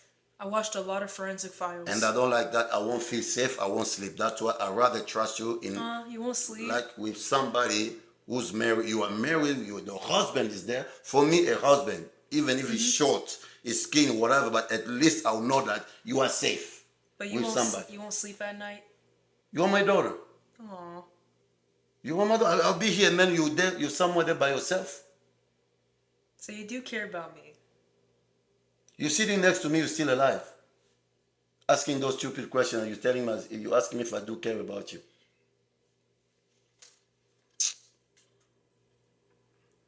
Somebody asked, what if I brought home a man with braids and piercings? He would not come to my house. But he's from church. No, you don't understand what I'm saying. Anybody can come to my house. You can have tattoo, you come to my house. That's your decision. Don't get me wrong. It's not like I hate people with that. No. You come to my house. I have friends with tattoo, with red. I used to have one. But the way I'm raising my children, I don't want you to make a decision. The dreadlock, you can remove it. That's a different thing. You said you used to have what? Dreadlocks. You said tattoo? Piercing? Dreadlocks, not tattoo. I say people with tattoo. They can come to my house. No problem with that. I don't drink beer, but people who drink beer come to my house. So what about I brought home a man who... You brought home a man if you say, oh, this is a friend or a colleague. So what should I do? Cut their hair? No, man who has said I want to marry But when you say, I'll tell him straight. Because you are not married, I'll say, man, hey, you want to marry my daughter, you better fix that. Fix? Yeah, I'll tell him. I'll tell him. And if you got married and then start doing that again because I say men always lie, they'll be willing to cut just to get you. That's fine. That's his business. You don't take that as disrespect? Of course, disrespect, but then it's too late. Like now, I lied to your mom, but it's too late. We are not from the same tribe. But what can she do? Thank you to 650 of you for tuning in. I appreciate every single one of you. Daddy, do you appreciate every single one of them? That's the record for today. 600 and... Oh, thank you. I appreciate that. I didn't even... You see, me personally, when I do this, I don't really mind how many people are. You have to pay attention because you have to acknowledge your people. Yeah, but I think people, I don't want to be our content be driven by the number of the followers. You know what I'm saying? This is stuff we talk about in the because background. people nowadays, it's all, whatever they're saying, it's like, oh, keep saying, tap it, like, blah, blah, blah, blah, blah. We're not doing that. Like, no, I don't like that. Just be natural. Don't force people. We're acknowledging our... Yeah, I said thank you. Okay, yeah. Thank you, but I'm saying I was not paying attention to that. Okay. I don't care if it's one person, two person. It's like a pastor in church, right? You put a pastor in a small church of 20 people, they'll be like, God is good. I'm telling you, God is good. And thank you for coming. But you put them in a church of 10,000 people. Oh, I told you, God is good. Why? Because of the people? Keep reposting it live and I may have a word for you. Is it because of the people? I am a prophet. Oh, before I say this, hallelujah. Before I say this message, for you who are watching me, like them, share it. Share this message. Say this before. Feel the spirit are you ready? I can feel the spirit of the I don't like y'all. So me, it doesn't matter if I have 2 people watching. 110,000. It does matter. It doesn't matter. For me, it doesn't matter. 2 people? I don't see them anyway. I'm getting off the live. Me, I don't even see them. If it's only 2 people watching, I'm getting off. That's you. And I will take the shame. Okay. I know how to accept shame. Okay, me, it's not about that. Let me tell you, you can go preach in a church with 10 people and somebody accept Jesus. Hallelujah. You go and preach in a church of 100,000 people with all the spirit, all your language, and then nobody. Period. So, tell me now, what did you do? And what is the most powerful miracle? We reached 700 though. No, what is the most powerful miracle according to the Bible? The most powerful is when somebody accepts Jesus. Yeah, but okay. We reached 700 people. Thank you. Hello, 700 people. Thank you. Can we get to 800 people? Oh, I'm becoming those people that we did. You don't get the message. No, I got the message. Just be honest. Listen to me. It's like Kofi Olomide, right? he had a concert, and people saying that, oh, it was not a full, the stadium was not full. But the music he performed, it's worth 200,000 people. You understand? Because he respected the people who came, paid the money to watch him. So you still give them the best performance you can. So that's what I'm saying. Me talking here doesn't have nothing to do with how many people. It's about whoever took his time out of his busy schedule. Period. And people say I don't speak English. You speak good English. And people say I don't speak. Oh, people grow up. You're gonna hurt your hand. People grow up. Be wise. Wise up like African people. All the people who came here. Yeah. Oh, daddy's people. I don't know. A lot of people who came here. And you tell them that I translate at church, right? You are the interpreter. Not just translator, but interpreter. Yeah, interpreter. Yes. Yeah, not interpreter. Interpreter. Yes. Because some people, are you the interpreter for the... No. Voilà. We are still trying to say hippopotamus, but... Hippopotamus. Okay. Amen. Here's my problem. Why do nobody speaks English. Nobody knows all the English words in this world, right? Nobody. Okay, I will only learn the one that would be useful for me. So why do I go and learn hippopotamus?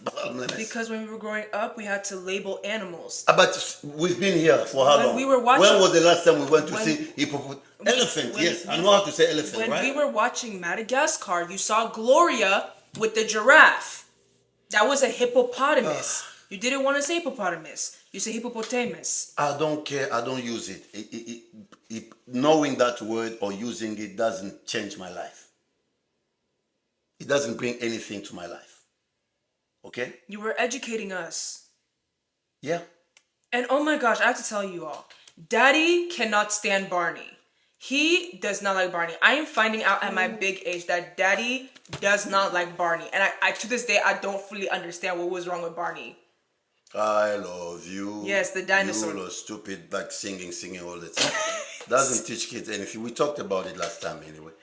I don't like Bunny. He just teach kids how to sing, being stupid.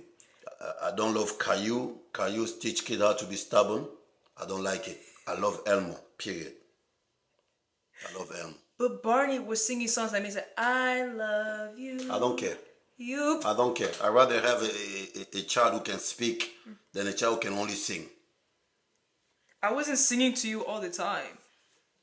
Not to forget about it. When you were watching this Spanish show. Dora? Dora. For everything you do, Daddy abre.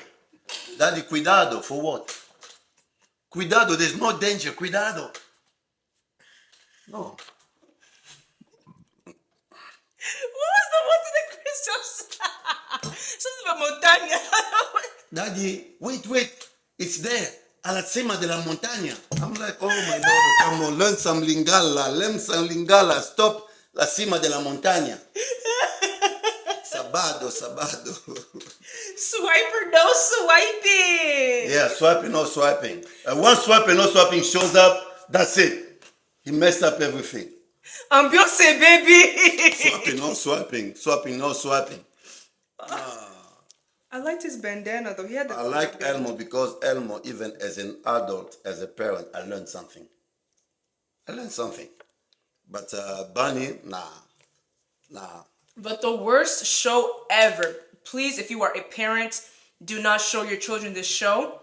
It is Pocoyo. Pocoyo is the worst thing ever. My son almost became autistic because of that show. He was talking, and I'm serious, He was talking, but then all of a sudden he started watching Pocoyo. Pocoyo doesn't open his mouth, like blah, blah, blah, blah, blah, blah, all this. And I stopped the show. I stopped the show right away. For that, I didn't play Pocoyo.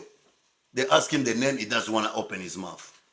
So I don't know, these people, when they're going through this show, what's the end product? What do they want to achieve? Daddy? Yeah. I don't think autistic is the word. No, I don't know. I mean, my poor vocabulary, but you know what I mean. You just said you speak good English. No, you speak good English. I speak good English, but I don't know all the. I think you were trying to say almost became like diagnosed. Like it became like that. Like he couldn't speak anymore. It became like having that speech impediment. You know. He was saying go. They're talking I said, why? Why do you have to have those type of show? Put like Blue's Clues. You know, you teach the kids something with blue, like you become like detective. You know, Elmo is the best show. I love Elmo. I love Elmo. Elmo spoke very clearly. Yeah. Now that I think about it. I learned a lot of my English from Elmo with Really? subtitles. Yes. Yeah, I learned a lot of my English. Yeah. I didn't attend school here in America. You know that, right? Mm-hmm. Okay. So We're closing out in 10 minutes, my people. Thank you all so much. anybody in Vancouver?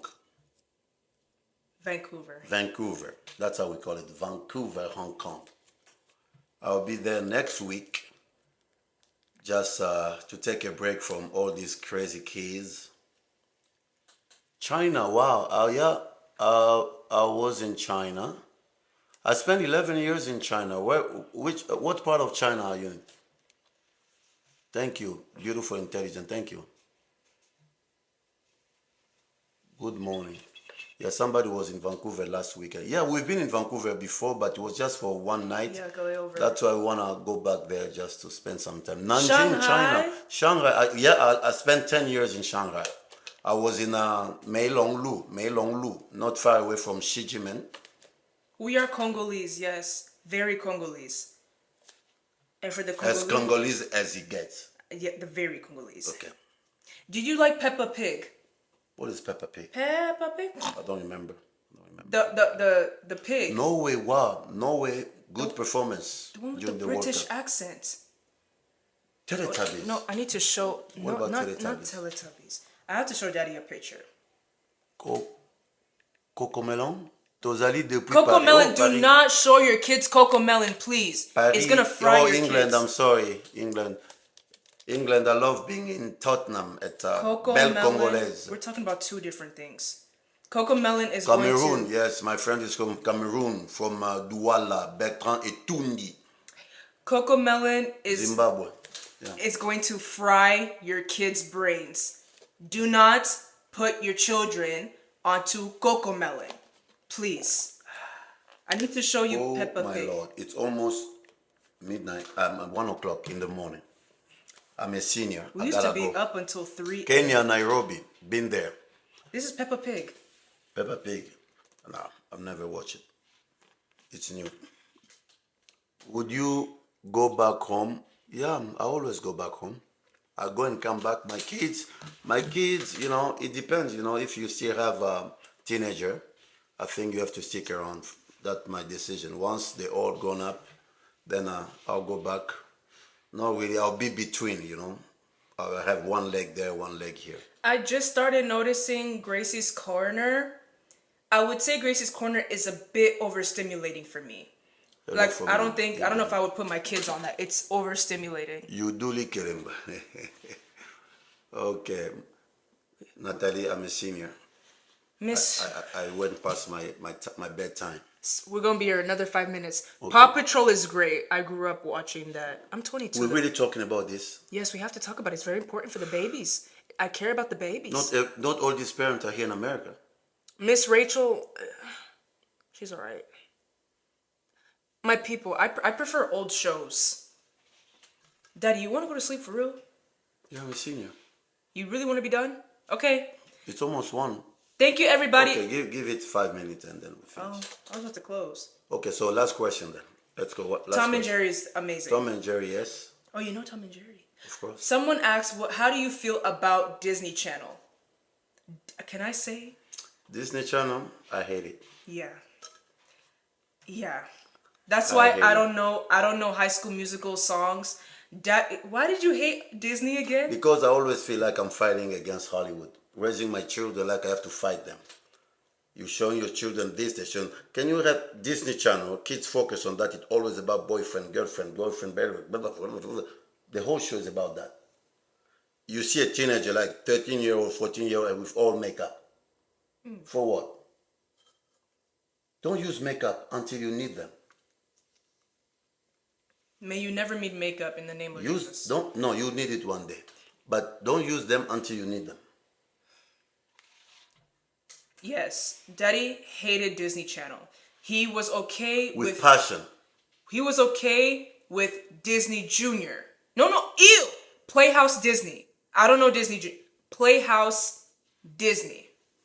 Yes. Me, I always believe that every movie or every content that goes after viewers, especially now TV, it's all about view, Nielsen ratings, this and that show ratings. They kind of try to push the envelope, because it's all about the views, it's all about the money. And for me, I don't like that. No. Just be yourself, and give the people the content that they want, And sometimes it doesn't. You see people. You remember this group, the mindless behavior. I love mindless Okay. behavior. You remember what I used to tell you when you guys were going crazy? We have to go watch them live. I said, first of all, the name say mindless behavior. They teach them how to behave in public. They teach them because they have people, they have managers. Hi, Jonathan. But I'm telling you, they are all our Jonathan. Yes, our Jonathan. So they teach them how to behave in public, how to behave as a star. That's why you see a lot of stars, they are into something. Because they are fake. They will teach them, and guess what happened with those mindless behavior? One of them, I think, is in jail. One got married when he was 14. Was it 14? No, had a baby. Okay, I don't care. They are fake. Because they were after viewers, they were after fans. They're trying to portray a life that was not theirs. And the one who is in jail was my favorite member. That's why I like people like Charles Barkley. When they ask him, they say, "Oh, you're supposed to be a role model." I say, "I'm not a role model. It's not because I have money, I'm a star, that I have to become somebody's role model. I have to be myself." That's how I feel. That's how it should be. That's how I feel. I'm not responsible for your children. Don't force me to become your child for the role model. consumption Why? of what your children. I'm not Because responsible. I'm making money? No. I don't. He's right. Yeah. Yeah, man.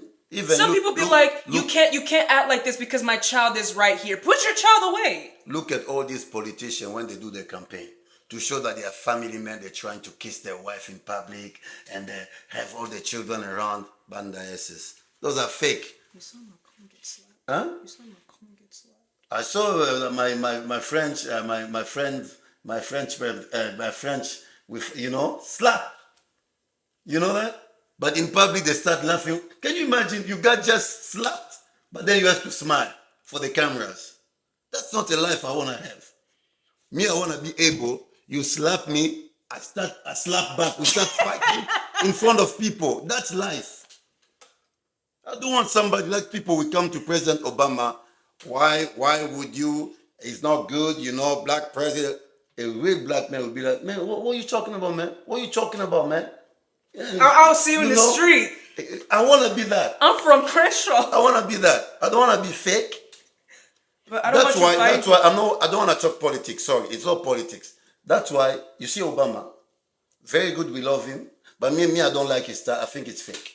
Oh. You cannot be that perfect, smiling all the time, perfect couple, like they never fight each other. I don't like that. But when I look at Trump, crazy, yeah, he's real. Leave it like that. You know what I'm saying? I'm still not past the fact that you said you want to slap I back. don't like people who put a face like just because of the cause, like this is what I want to do. They coach them. So when you guys work out, hold hands. They're fake. They're fake. Would you hold my hand? I don't, because I don't hold it all the time.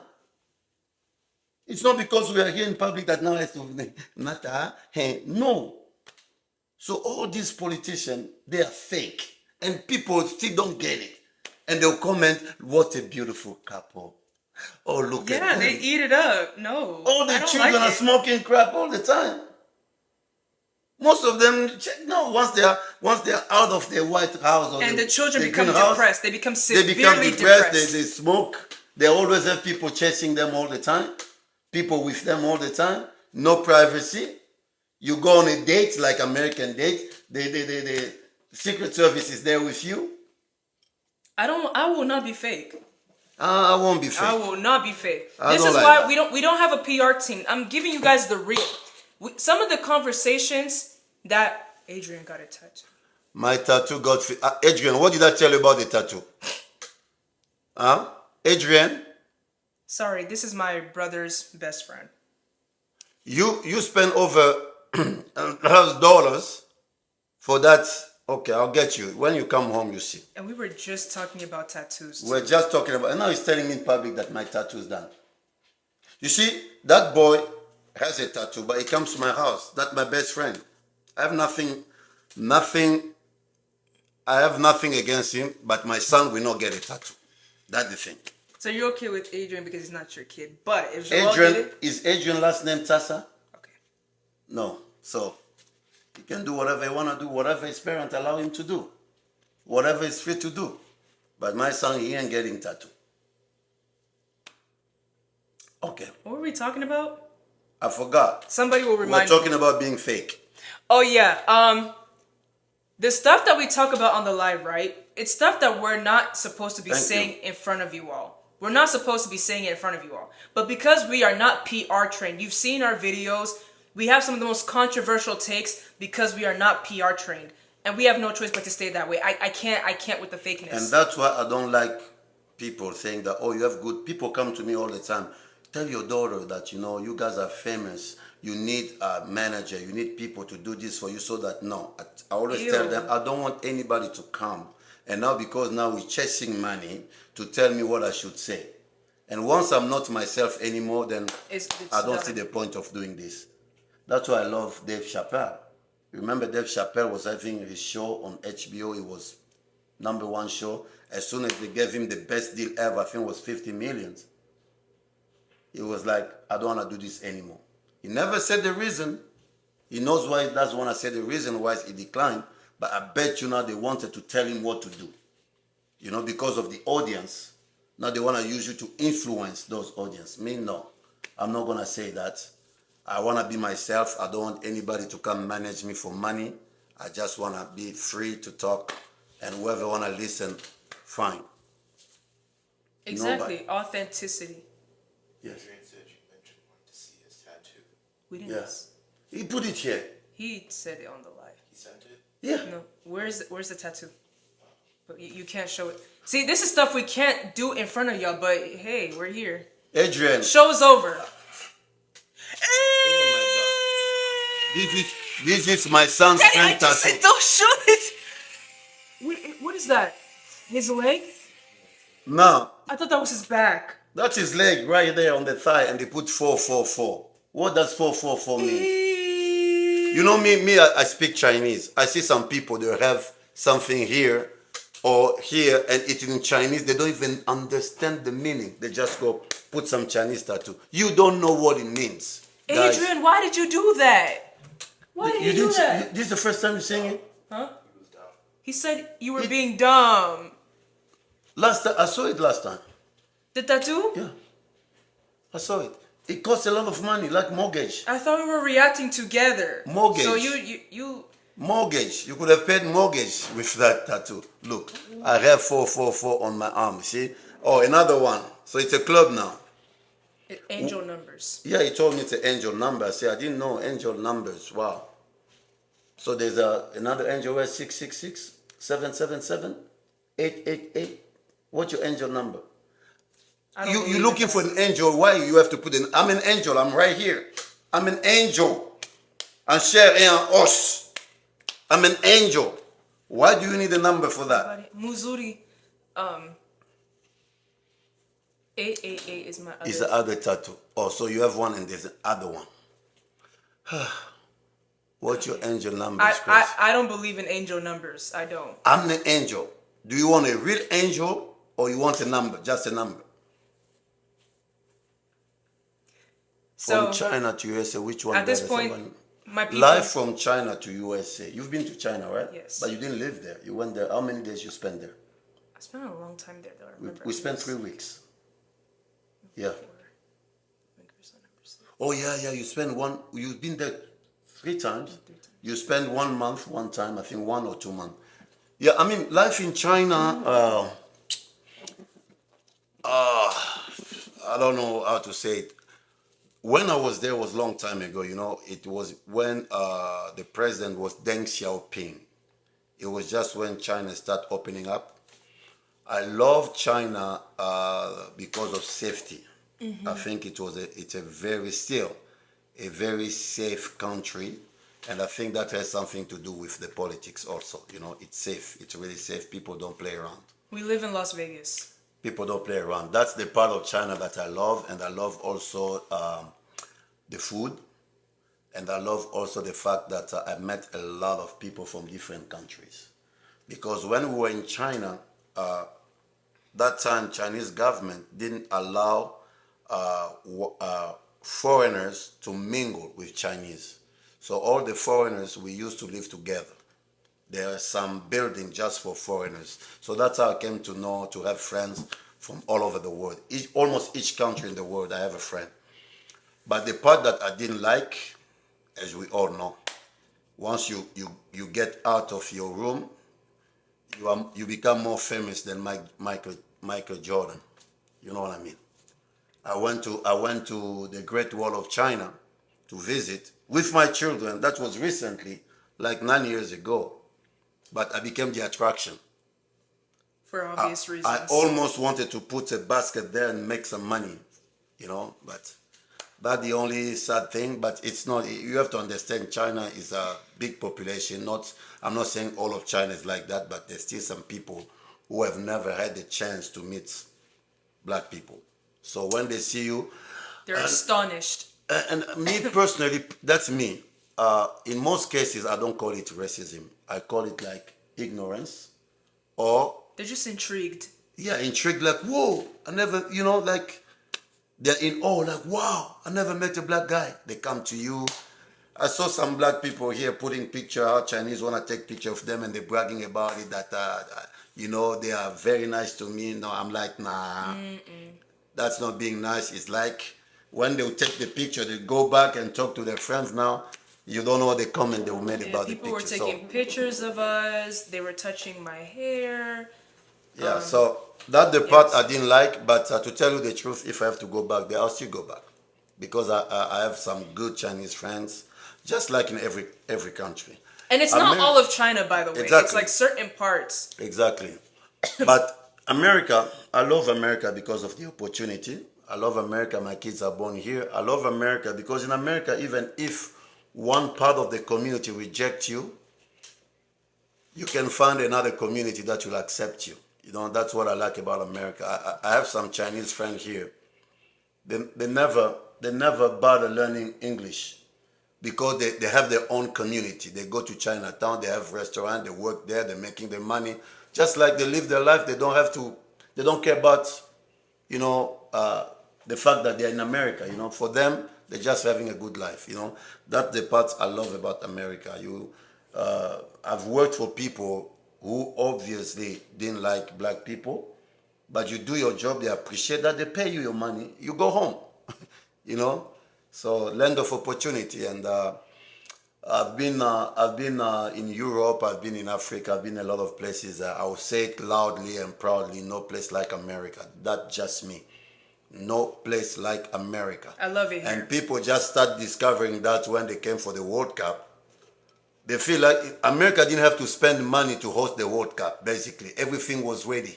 We have hotels, roads, whatever, everything was ready for the World Cup. Please don't. But if you want to host the World Cup now in Congo, you need money to start building infrastructures and all these things. America, they can host another World Cup next month because everything is there, ready-made. Big roads, nice hotels. You remember the Airbnb we had in Paris?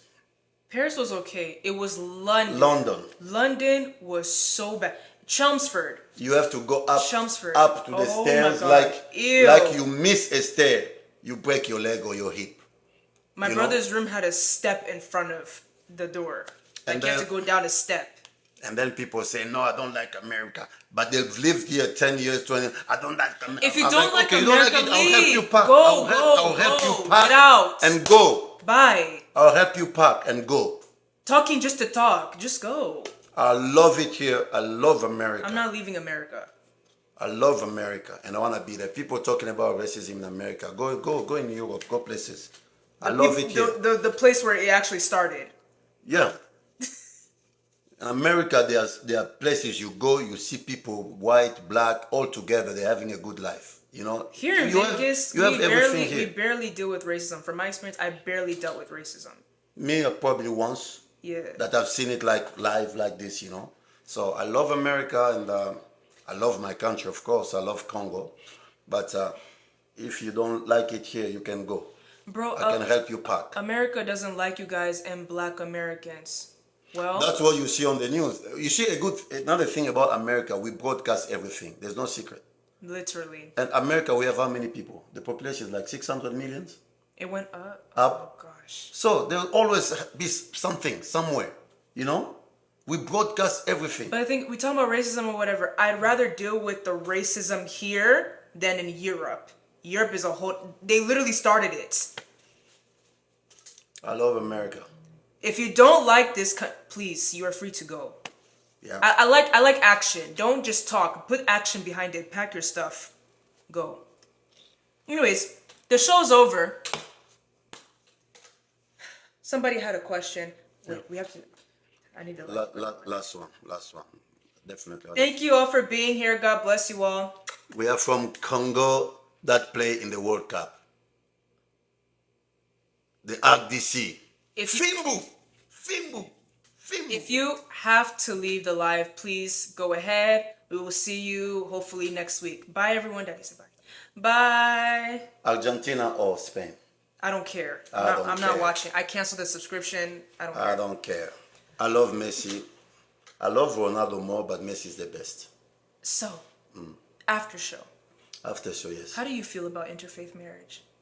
Into what? Interfaith marriage. A Muslim marrying a Christian thing. Me personally, I don't play with my faith. I don't play with my faith. That's it. I don't play. If there's something that I take seriously, it's my faith above everything else. Mm-hmm. So, if I have to marry somebody who will ask me to convert or whatever, then I'd rather. My faith is number one. God is number one. I mean, because faith is my life. Mm-hmm. That's all. I said it before. It's foolish, and marriage itself is spiritual, by the way. Very. Okay, so. And then what about your children? And then it's like. Today you bring the children to that church. Tomorrow they are here. If mom is available. Sunday service and then the mosque. And if the whole family is together, we go to daddy's church. Me, I think. I don't know. I've never been in that position, but me, it's all about my faith. And I'm not going to trade it for anything. Period. There's something I was going to say. Oh, yeah. Please, can I marry your daughter? Do you understand what Banda S means? There are some people who would change their religion because they want to marry somebody. I think that's dumber than dumb. That's them. They want to do it fine because they see somebody they like, fine. But I don't play with my... I mean, for people that who means really you were not believe serious. in something, they are serious about it. It's hard to make them change. It's hard to make them change unless you don't believe it. You see, that's why I try to tell you guys there's a difference between religion and faith. You know what I'm saying? Yes, this is him. Who? Say what? Don't read the question. It's him. Who asked the question? I don't know.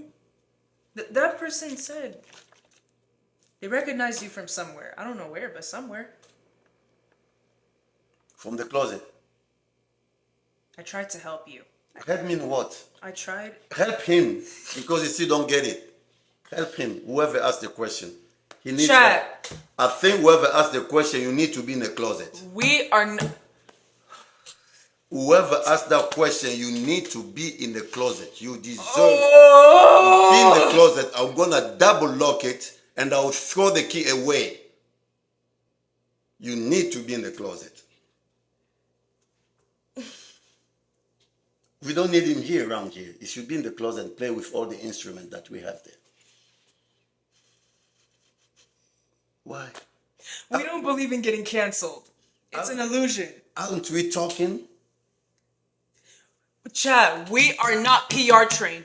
If you're looking for a preppy show, there are other lives that are available. Somebody Over here, said, we're not. Didn't you educate Daddy about the closet?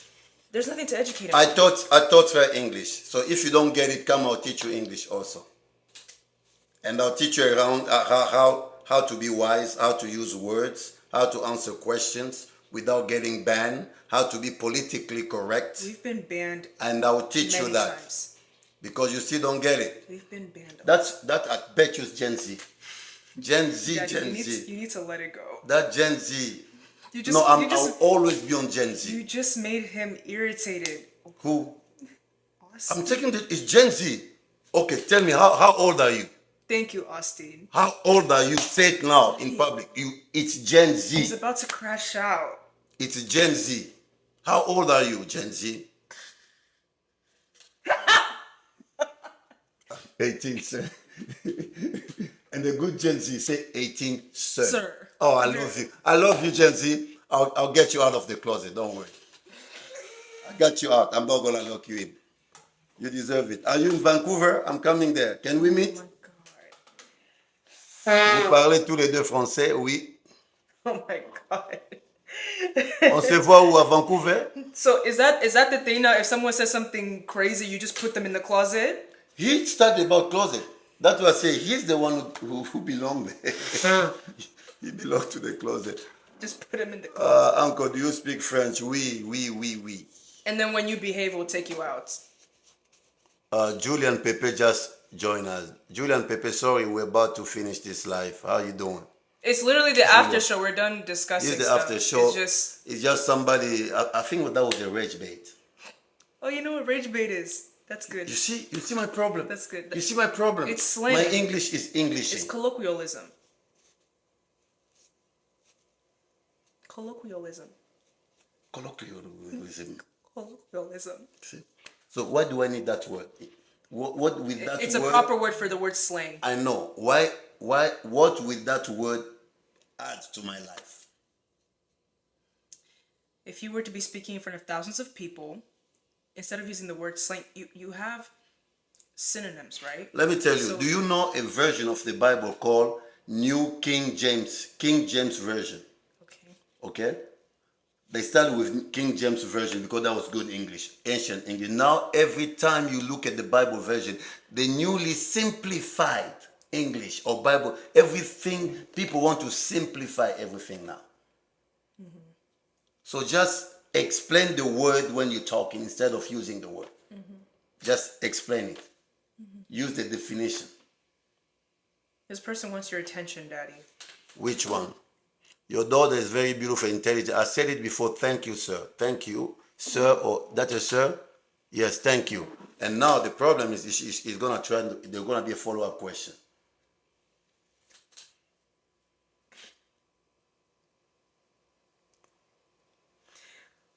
How long have y'all been watching? Can you guys type in the chat how long you've been watching this Uncle, live? have you tried Asian food? Like today, No, like not yet. Like today, right? You came onto the live. How long have you been here watching? 26 minutes. Thank you for being Thank here. you. 2 hours, 10 seconds. The one who said that you're gonna lose his job because of this life is still around.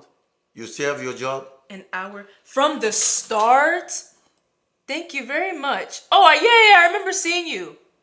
Where? Thank you. Where Plus are you 30 from? Where are you watching from? The one who watched from the start. 30 minutes. Thank you for the flowers. Kofi Olomide or Pepe Kale? I'm not there anymore. I don't listen to that anymore. But from what I know, Kofi Olomide for me is the best ever. Best ever. Best Curious ever. about how you two have such a good relationship. Daddy tries his best to explain stuff to me, and we don't argue. We just have intense conversations. Say that again. We do not argue. I have to burp. Please help me. I need to burp. Thank you. We do not argue. We have intense conversations. With who? We have intense conversations. If we really want to have a conversation, it's one way. It's everything. Once I say something, that's it. What are you talking about conversation? We have intense... When? Here, right now. Yes, people will see it. Okay, here, yes. Yes.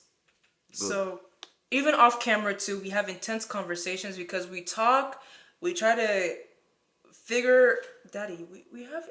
I don't argue with you. I don't. Your gestures are I don't betraying argue. you. I don't argue with you. I don't. You don't agree. You execute what I say. Execute what you say. Yeah. Okay, but at least Daddy reasons with me. No. Your problem is you always ask question why. Yes. Why not? I don't reason with you. You try to reason with me. But at least he explains to me why. He doesn't have to, but he does it. Extra music or And I wenge think- music. and- How can you compare extra music and wenge music? Wenge Musica on top. Likolo, toza likolo. So, yes, Daddy, what makes you Thank you, sir. Thank you. Thank what you. makes you think that our relationship is decent? It's a father and daughter relation. I think people can say that, African parent, I don't recall a moment where I was like this with my father, even for 2 minutes, just That is two of so us talking. upsetting. It was just orders. You, get your feet off the table. You, why were you letting through? You, come here. Go buy me this. Okay? So there are things, as I always say, there are things that I like about African, and there are things that I like about America, and I try to combine those two. And that's why I'm still strict, disciplined as an African, but at the same time, I still open to conversation with my kids as an American. That's what I like. So if I feel like those Gen Z, they're trying to, I'm like, hey, yo. Then they realize, oh, my dad is from Africa. Yeah, that's all I'm doing. You can do this for the camera if you want. I don't care. Do this for the camera. Well, what you saying, Yaki? Look at this boy saying Yaki because she Don't show him. He's wearing something that you don't like. People will talk about closet seeing you like this. People will talk about closet seeing you like this. Bonnet. Come show. You see? It's a bonnet. I'm trying to save my boy. It's a bonnet. People will black talk people- about clothes. Black people, when they have hair, they gotta sleep with this on, so it keeps their hair Just go. clean. Go. Why not wear a do-rag? That's the A argument. do-rag because I have an afro. That's my son, by the way. My only begotten son. Sometimes he goes out with the bonnet. I love him when he doesn't open his mouth. Once he open it, oh my God. That's my Ndoi or Joel. Wait, but can you say hi to everybody? You didn't say hi. No, you already say I didn't know he said. He had to defend himself in the. Hello. Any That's questions for Joel? My birthday is in 1 month exactly, by the way. It is. It is. The birthday in 1 month. But my birthday's in 2 weeks. You're turning 23, you're turning 18. That's way for your. I'm turning 23. That's Michael Jordan I had year. the same relationship with my dad. Wow. You are blessed. What is this discussion about? This is the after show. We ended the show like about 30 minutes ago. Why aren't you on most videos? Joel doesn't like to be on camera. He was underage. Once he turned 18, yeah. Because I'm trying to protect him against Muzungu girls. Muzungu girls, when they watch, before you know it, they start inbox, DM. Oh, he's cute. It's not Bandaes. He's not 18. He's still in school. Don't come here and say my boy is cute. You are 14, you are 15 and telling my son you are cute. Do not translate, please, because it's going to give off the wrong idea. It's not about the person, it's the behavior that comes with the person. Muzungu? Yes. You want me to translate Muzungu? No, please. Why not? Please don't. The reason I'm saying that, because in America, Muzungu girls, when they are 14, they don't care. They're talking about having a boyfriend. They'll come to you. Do you know that one came to me, one Muzungu girl, 14, came to me. Oh, are you Joel's dad? I'm Joel's friend. And I'm like, And she thought you were stupid. where's your mama? Where's your mama? When you're telling me all this, like she want to introduce herself, so I know next time if I see her around my boy like chasing, so I should understand. I'm like, you are lucky it's America. Being back home, I'll reset you. Factory reset. Yes, we are Congolese. We are 243, the bigger Congo, not the smaller one. 243, the one that played the World Cup. The one that's relevant. The one that's relevant. I'm so good. Oh. Congo Kabasele. I'm crying. I love my Brazzaville people. Yeah, I love them too. factor resource another person's child. Yeah, in Africa we do that. In Africa, your neighbors, anybody can slap you when you do wrong. The whole community. That's why I always tell my wife, my daughter, that when he gets married, it's the whole community will be here because in Africa we raise our children. The whole village, we all raise our children. So anybody can factory reset you. A good slap. Thank you for watching. And then when they take you back to your parent, they report to your parent what they did, and your parent will. This is not an invitation to bully Brazzaville. Oh no. It's between us. It's only between us. Biso. Does she speak Lingala? No, baka muke. Oloba muke. Bwakela bangoma elo na Lingala. Lingala ngaza mabe. Lingala eza bien. Kombo no nani? Nathalie. Nathalie obotami wapi? Las Vegas. Voilà. Sukaka wana. Thank you. Yeah, people, this Dylan. Ekozala mieux. Dylan. Now look, kombo mo na Lingala. No, I think you're just no. I love my Brazzaville people. I was joking. Who's saying that? I was joking. The real people from Brazzaville, they know that this is just a banter. They know it. Why you want to make it an issue? Don't cry. Oh. Kolela kate zambazali. We love Brazzaville and they know it. We love each other. We marry each other. We eat the same food. We sing the same music, and that's how it's gonna be. And it's, didn't y'all make that one song? État major. Hey. It's like they call it brothers rivalry. Yeah. That's it. It's like siblings. It's sibling rivalry, so nothing. Don't make it what it's not. What's the difference between Brazzaville and Kinshasa? One's bigger than the other. The difference is, somebody put it at the right way. The difference is the population of Brazzaville, right? When you put it in Kinshasa, it's like a WhatsApp group.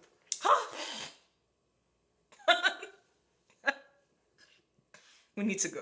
You understand what I'm saying? We need to go. It's like a WhatsApp group from Congo. Like it's a hotel lobby. Like, yeah, hotel lobbying, something like that. No, Brazzaville and Kinshasa are the two closest capital cities in the world. You can actually walk. They say they want to build a bridge. You can actually walk from Kinshasa to Brazzaville. That's how close the two capitals are. And we speak the same language. We look alike. We dress alike. We marry each other. Brazzaville, I want to give them a big shout out too, because they are, I think, the original Sapology people. Yeah, Sapology started from Brazzaville. Yes. That's why we give it to them. That one we will not take it. It started from there, but then Papa Wemba and our artists, they kind of promote it, but it started with Brazzaville. Oh yeah, somebody said Met Gala would have been way better if Congolese people were there. That's very true. Megala? Met Gala. Which side Megala? Where all those celebrities dress up in flamboyant clothing. Oh yeah, did you see the World Cup? We won before we even touched the ball. We came ready to go and we won. Sapology, we won. Now you watch next World Cup, how everybody will try to dress. One up us. They will try to one up. Yes, they will try. You'll fail. Yeah, you fail. Because it has to be in your blood. You know, it has to be in your blood.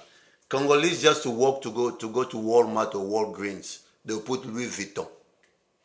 Oh my God, I went to a wedding. This one papa had on a whole pirate's outfit with the cane and the hat, looking like Captain Crunch. That's our culture right there. May I please marry your daughter? You are Banda S. Never learn. Never learn. Dad, I think we should wrap up the after show. After shows, How long has everybody been here? I want to ask again. How long have you been watching since you came onto the live? Please be honest. I want to give you a shout out. Anybody from Vancouver too. I just want to know if there's anybody in Vancouver so that I can meet you when I get to Vancouver. I want somebody at least to tell me where to go once in Vancouver. 1 second. We got to say everybody. 20 minutes, 1 hour. My favorite duo. We love you, Aya. Thank you. 50 minutes, close to an hour. All right. Hi, Amanya. 40 seconds. Hey, my sister from Brazzaville. 2 hours from Angola. Wow. 25 minutes, 1 hour, 40 seconds, 45 minutes. So, I have family in Soyo in Angola. 50 minutes, 2 hours. From the start. Oh, yes, Mama Ash. Thank you. Thank you. Thank you for being here. I want to remind you all Thank you, that son. these lives are going to be put on YouTube. So stay tuned for that. They will all be on YouTube, full beginning to end. Don't worry. They will all be on YouTube. Somebody asked me, Papa Wemba Wumbilia Bell. I don't listen to either. I'm way past that. But Papa Wemba is a iconic figure. Like, he's the top. Who is here for the first time? For the very first time. This is your first time meeting us. We want to meet you properly. Daddy, nobody is on. Nobody's in Vancouver. Yeah. I see nobody. No, I ain't going to Vancouver. I'm going You there. already bought the tickets. Yeah, so what? Bought the tickets. So? Transportation. We have So? to go to Vancouver. So I can cancel. We cannot cancel the trip. I can cancel the trip. We need to go to Let me tell you something about me. Me, I'm not a typical tourist that go places where I don't know anybody. Just go just because I want to see some mountain. You know where I used to live in the village? In front of my house, I have 3 mountains. So I'm not going to travel, pay a ticket, take a flight built by white people and go to Vancouver What do white just people have anything to see mountains. Okay? I go for people that I know or people that are expecting me. So wherever I go in the world, I'll ask, is there any Congolese restaurant? Will I meet my people? Then I'll go. I don't go to look at snow, flowers, like they say in Vancouver, you see roses. So I want what? to be by the water. So what? We have water in Congo. 75% of Congo is water. In case you didn't know. 75% of Congo is water. And we are the second largest country in Africa. Okay. So now you want me to travel, go to Vancouver to see water. I want to be by the water. Thank you. Or they have some waterfalls. We have many waterfalls. Their waterfalls are advertised. Okay. Ours are not advertised. Daddy. Ours better than theirs. Okay. Raw, real. We're not. So you're saying In that the bush. You're saying that it's man-made water? Theirs is like the kind that, try to make it look it's something like, no, we have plenty of them. Okay? So what I'm trying to say, I don't go there for mountains. I don't go there for flowers. We go for the ambiance. I don't go there for water. We have all this in my country. Let's go for the ambiance. So I want to go for people. I want to go to Vancouver. I want to go to Vancouver. Will you support me going? Let's go to Vancouver together. I'll stay in my hotel room and that's it. I'll be reading my book or doing live. So you don't want to spend time with me? What's your dream as a father for your kids? I want my kids to be successful. I want them to be happy in life. I want them to love God. I want them to have very healthy marriages. Period. I want them to give me grandkids. Yeah, grandkids. What if I tell you I don't want to? I want them to give me grandkids. If you don't want to keep that to yourself, don't come and tell me in my face. That's my prayer. But you're going to be left wondering. That's my prayer. I always say, I told you I'm not your mom. I don't push you, but that's my prayer. Okay? So if you don't want to have kids, that's your problem. You see me?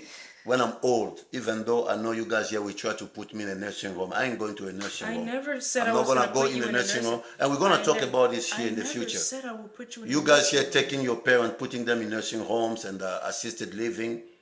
No. I'll prepare myself because I'll go back to Africa. I'll pay somebody like $50 every month. They'll take good care of me. I'm preparing for that. I would never. But what I'm saying, wait until you are old, no kids, nobody, and then you realize that you should. It's only one life. But where is this coming from? Because you feel like it's ordinary. What if I don't want to have children? Fine, it's your choice. But I'm just telling you, one day you sit down and realize you are by your. Do you know that in America there are people who have 10 children, but they feel they are alone? They have children, but they still feel like they're not getting enough attention from the 10 children. So why should I have kids if that might be? It's gonna be worse. Sorry? Solitude. So you want me to take that risk of having I'm all not these pushing children? into. I'm just telling you. I'm presenting you. Je te propose aujourd'hui It sounds like a double-edged et sword. le bonheur. Double-edged sword. Of course, I'm proposing to you life and death. You choose. Esprit du Seigneur est sur moi, il m'a ouais pour annoncer la bonne nouvelle. when I die, if I'm gonna die, I'll be surrounded by my children, my grandchildren, my sisters, my young brother, everybody. You know what I'm saying? And I think that's how it's supposed to be. I'm gonna be honored. Non, je ne mourrai pas. Yeah, I'm not gonna die today. This life, I will continue until I can walk. I'll be doing life with a cane. I'll be on a You wheelchair. literally said if it gets to the point where someone has to clean you up after you use the restroom, take you. Technology, I believe in technology. So you trust There will come a time where I won't need that. I believe in technology. So you're okay with AI? AI will help me a lot. You're okay. So hold on. So If you're my okay. my back start hurting, there will be AI will fix it. So you're okay with AI helping you with the restroom, bathing? It will happen. I'm floored. But you know what? I put more trust you in see? a robot than a human being because humans can abuse. Let me tell you, this is true story. My dad kept saying that if he gets sick, he don't want to become what we call a vegetable. He don't want to reach a point where everything he does, that people have to help him, wipe him, do this. My dad kept saying, I said, why? Why you don't want to live longer? He kept saying that. And guess what? Just when he was about to become that, like old enough to become that, he died. Like he gave up basically because he was sick for like 10 years. But he gave up when he felt like he started depending on people. Me, I don't care if I'll be bedbound. I don't care if I'll be wheelchair bound. I will fight. I love life. I love life. I know I want to see Jesus, but as long as I'm here, let me enjoy it. I love my life. Period. Otherwise, I'll cut it short and go just see Jesus. I'm on a mission here too. Let me finish my mission. Amen. And matter of fact, I'm not gonna die. I'll be taken. Je ne mourrai pas, je vivrai. Okay, guys. Au nom puissant de Jésus-Christ. Love you. Thank you for Que Dieu listening vous bénisse. to that father and daughter Shenanigans. shenanigans. Last time you said shenanigans. Shenanigans. Father-daughter shenanigans. Shenanigans. We should start a podcast. Father-daughter shenanigans. Father and daughter shenanigans. Good accent and good English. My English is good. Period. And everybody, I said it last time. Blame me if you want. Criticize me if you want. Anybody, any Americans or any British, whoever, if they don't understand your English because you have an accent, they've never been to school, they've never been educated. Because I've never seen a judge, when I go in front of a judge and the doctor, when I speak to them, they don't say, what did you say? They don't ask me like 3-4 times. Because they've been around people from Nigeria, from Ghana, from all over the way in their school. When they went to medical school, when they went to law school, they were surrounded by Africans, by Asians. So they know accent. So anybody who does understand you as a foreigner with your accent, they never been, I'm telling you. But you be having trouble understanding me.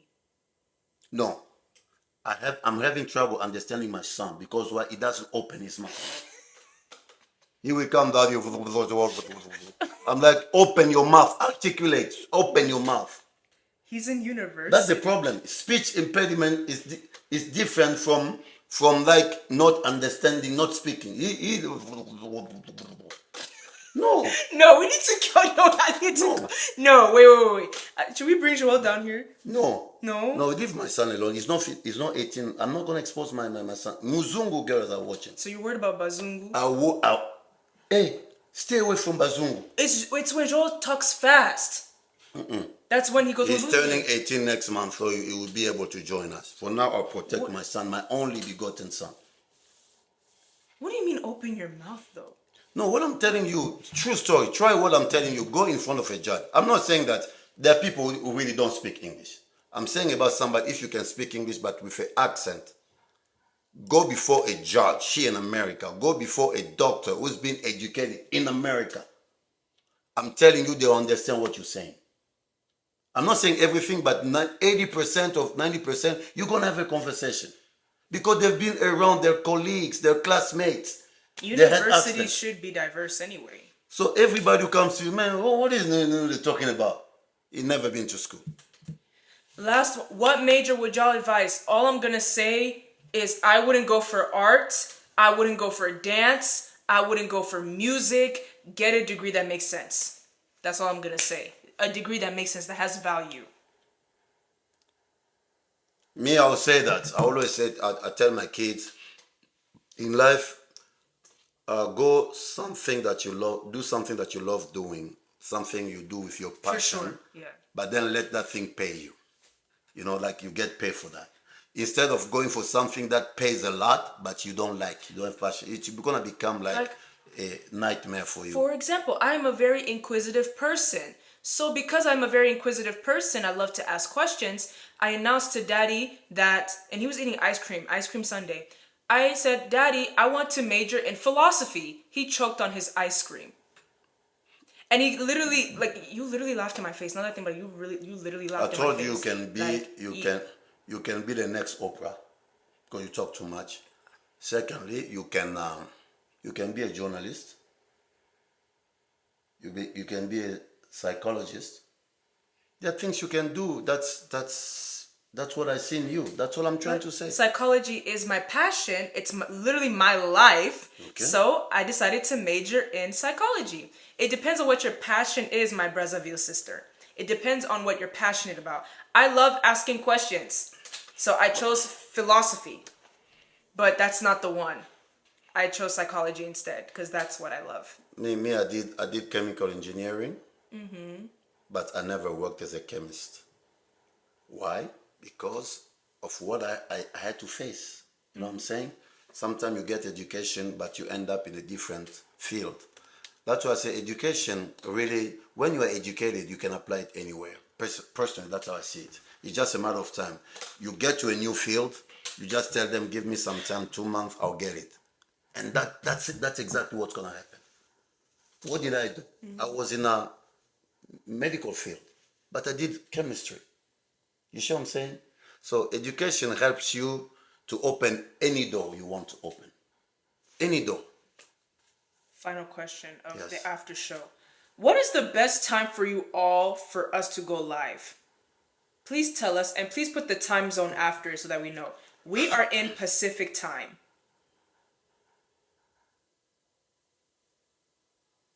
Daddy, you're on your phone. Are people I'm waiting for the answer. The phone, I'm watching this too far. It's too far, so okay. So you What want, is the best time for you all for us to... Okay, thank you. 10 p.m. Central Time. So for us would be 9. 10 p.m. Central Time. It's 2 hours ahead, right? 1 hour, yeah. 1 hour ahead. Okay. So like Denver-ish. 9 p.m. 9 p.m. Okay, and you're in San Diego. Beautiful place. Beautiful place. Expensive though, but beautiful. 8 p.m. your time. So at night. West Africa, Cameroon. That's GMT. It's not CMT. No. Oh no. All I know, Cameroon may be 6 hours different. I think if we are 1 o'clock here in Cameroon, probably 7 o'clock. I think. Thank you all so much for being here. We appreciate you all. Let's wrap it up. Thank This you. whole thing will be on YouTube very, very soon. Working on it this week. All the lives, uncut, no crazy edits, will be on YouTube. So thank you all so much for being here. Daddy, Yeah.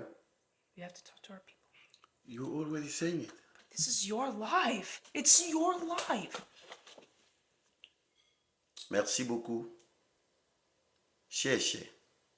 Thank you so much. Asante. Asante sana. Matondo mingi.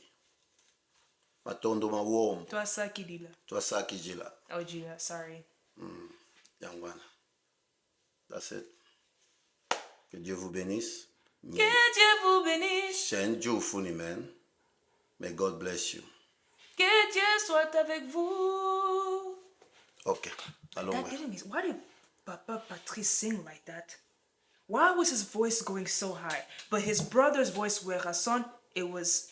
But he has another song he sang like Werason.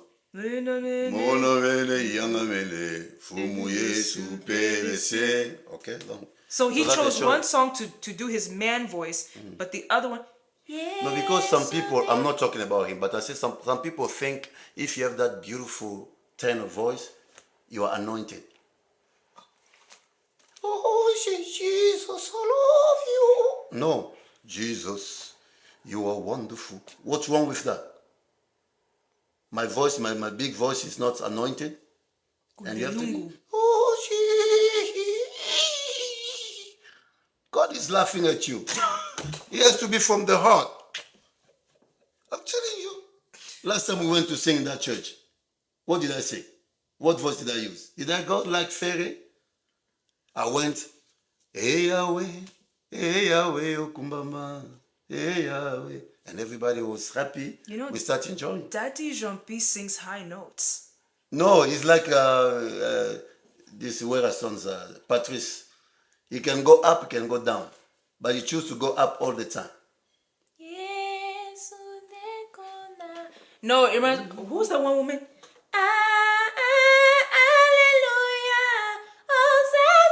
Let me tell you, you may I'm old school. you may contradict me on this one. The most personally most anointed songs I've ever heard, it's people who never studied music. From people who never studied music. They sang from their heart and then it just come pure the way it was. Like Deningonde. The Congolese Deningonde. When he sings, you got it, but he's not the type give you the fa dièse, no. Septième, augmented. You know what? The ones who do all the runs, I don't feel the because Holy they want to Spirit. showcase their talent. Oh my it's gosh. not about that. I have to. I don't. Should I say the name? I always say the beauty is in the simplicity. Sometimes make it simple. Like an African woman without makeup. Oh, that's beautiful. See, when you do this, you do that, oh, then you mess it up. Just be simple. Simple. My makeup is simple. I don't complicate my I'm makeup. just saying. Was that shade? Were you talking about me? Or were you speaking in general? In general. Okay. In general. Super. We'll never leave. I will really put the chair away. We need to go. Yeah, you think he was throwing shade? I think he was throwing shade towards me. No, the problem when you do makeup, you change your hair all the time, you change your whatever all the time, it looks like you are married to four women. There's a woman you're married to in the morning, a woman when it's cooking, a woman when you go out, a woman, you know what I'm saying?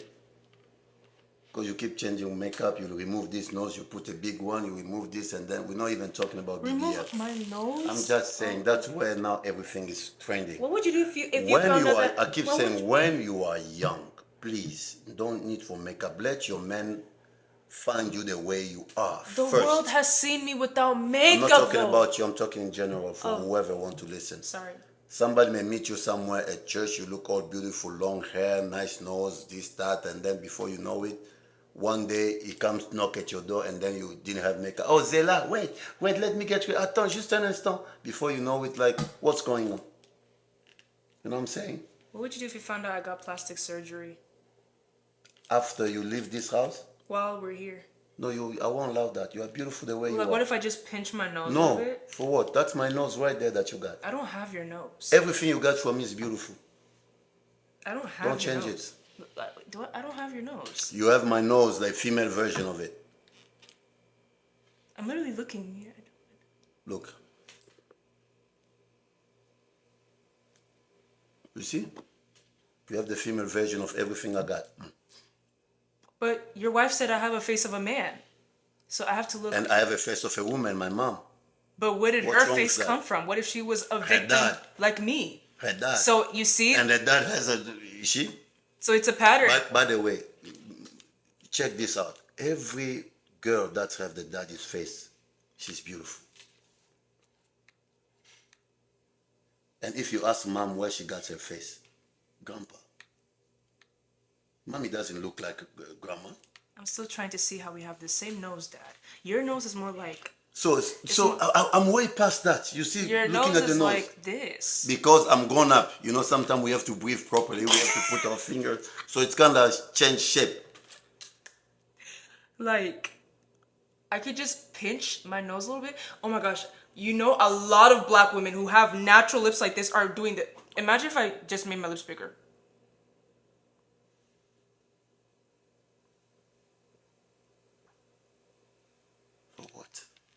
What are you trying to achieve Daddy, here? you're making me laugh. Wait. Let me go. Let me go. Okay. Nakozala comme ça. Mine is natural. Talang I like don't need this. to go to Turkey to do whatever. Yeah, nowadays everybody and what I hate about this Hollywood thing, everybody calling people the sexiest man alive. So for you to be the sexiest man alive, you have to be in Hollywood. You have to be an actor. You have to be on. Have they been to Congo Brazzaville? They went to like Pointe Noire or go to Moanda. Have they seen those kids who are there? Those are the sexiest men alive. They are raw. They are fishermen. Okay? So they don't come here, then all of a sudden Brad Pitt becomes the sexiest man alive. What the criteria? You have to be in Hollywood? I've seen sexier men alive. I'm one of them, but I don't want to talk about myself now. But when you go to Pointe Noire, you go to Mbujimai, you go to Goma, you see people in Bandundu, people, the fishermen, you find sexiest men there. Daddy, notice me. Notice you what? This is ugly. This is ugly, pulling this forward. This is ugly. Sexier men are in Africa. Go, you find them there. That's based on your criteria. This No, is my based on problem America's is standards. they should say the sexiest Hollywood men, for example, or actors. They shouldn't say sexiest men alive. Say who? Of course, they're not gonna put the full. That's journalism. They're not gonna say the full thing. It's based off of their perception of what's the sexiest man alive No, is it's just they in want to America. sell. They want to from an sell American a standpoint. magazine, and you guys rush into buying it. I've seen sexiest men. I've seen, and I don't know. We are different from white people. What does Brad Pitt has for him to be the sexiest man, or Angela Jolie compared to my wife, for example? For them to call them the sexiest man, and what do they have? First of all the movies they make, they have makeup. Like David Beckham, they still have makeup when they have it. They're all on Botox. I have to be like a goat. Real men are like goats. You understand what I'm saying? You don't need to do those makeup. Every time before they go out, they do makeup. They do makeup. They're fake. You don't think I'm fake, And they right? divorce all the time. Why? Oh. Because they are not that sexy. They are not. So you guys don't rely on Hollywood to use their criteria to go find a man or a woman. No. Don't rely on them. They're still making a movie. They're still acting. Even in real life, they're acting. Oh, you clocked it. Yikes. All this, they got married, divorced, get back together, divorced. After 5, I don't want to say the name, she was with that one. She was with P. Diddy. She was with this. Then she left. She went to have children. She came back, and the husband still. It won't happen to an African guy. African guy, once you leave, you go 2, 3, 4, 5 men. And then in public, everybody knows you that you went with this, that, and then you come back to African men. The ego that African men have. Even if you go once, it's over. It's over. It's over and going back. But here, because it's Hollywood, so these people, even in real life, you think the they relationship are is real? acting. They're still acting, and you guys are thinking that, oh, they are really married. Maybe the relationship is not real. It's just for publicity. They're acting because no news is bad news to them. She's the one who. They have to create news all the can't time. say names. They have to have news to stay on top. And watch this, okay? Watch this. They always come up with those stories when they're about to promote a movie. Yes. They do some craziness thing, going back to their exes, or they see them hanging around in Hollywood because they want to come back on the news, on the headlines, so that they can launch their new project or whatever they have in mind. We might end up in that position. You don't know. Me? That's why I don't want managers, because I don't want to be fake. There are managers who are not going to tell you what to say. They're not. I don't want anybody. They let you be yourself. I'll be my own manager. They will let you be yourself. No. Because they're That's how working they all start, because when everybody start working for money, they can tell you, we give you 20, we take 20%, but when the 20% is not enough for them, they keep pushing you. They keep pushing you because they want to make money. Nothing is for free in this country. So don't use Hollywood criteria to go find a man because he looks like Brad Pitt. Brad Pitt is fake. Is dropping names is crazy. He's a public figure. They teach him how to speak in public, how to this, how to that. Earlier, Daddy said we saw that one French person get slapped across the face by his wife, but he had to. He had to smile. Can you imagine your mom slapped me? If she dare slap me. And because we were in the public or in the church, all of a sudden, oh, hello, people of God. No, I'll put that on hold. Oh my God. I'll put that on hold. I'll deal with that issue first. I'll say, close that. I'm not getting off. Close the doors. Close the door. I'm not getting off this airplane. Let me deal with this guy first here. I finish with you, and then guess what now? I finish with you, then I say, fix yourself. We're going out now. People are waiting for us. You see now what I'm doing? I'm going to pull you out because people are expecting me to walk out of this plane with my wife, even though she's my grandma. But I'm going to walk out with you.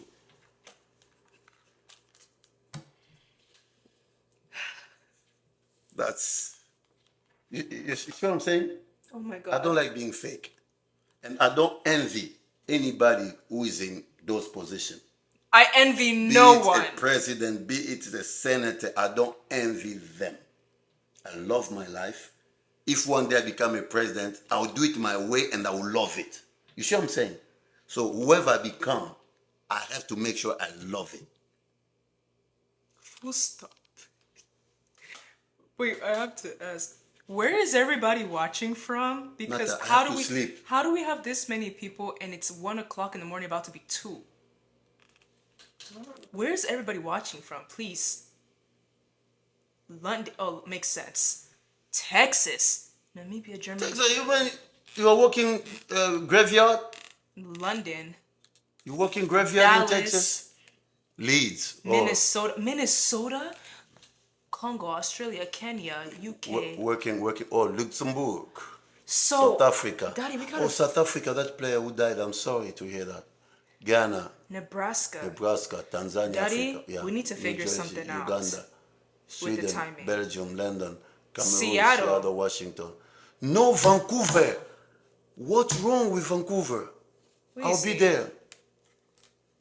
Dad, people are in the US and it's like 4 o'clock in the morning and they're watching us and they should be sleeping. No, these are Zimbabwe. 8 hours difference. London, 8 hours different.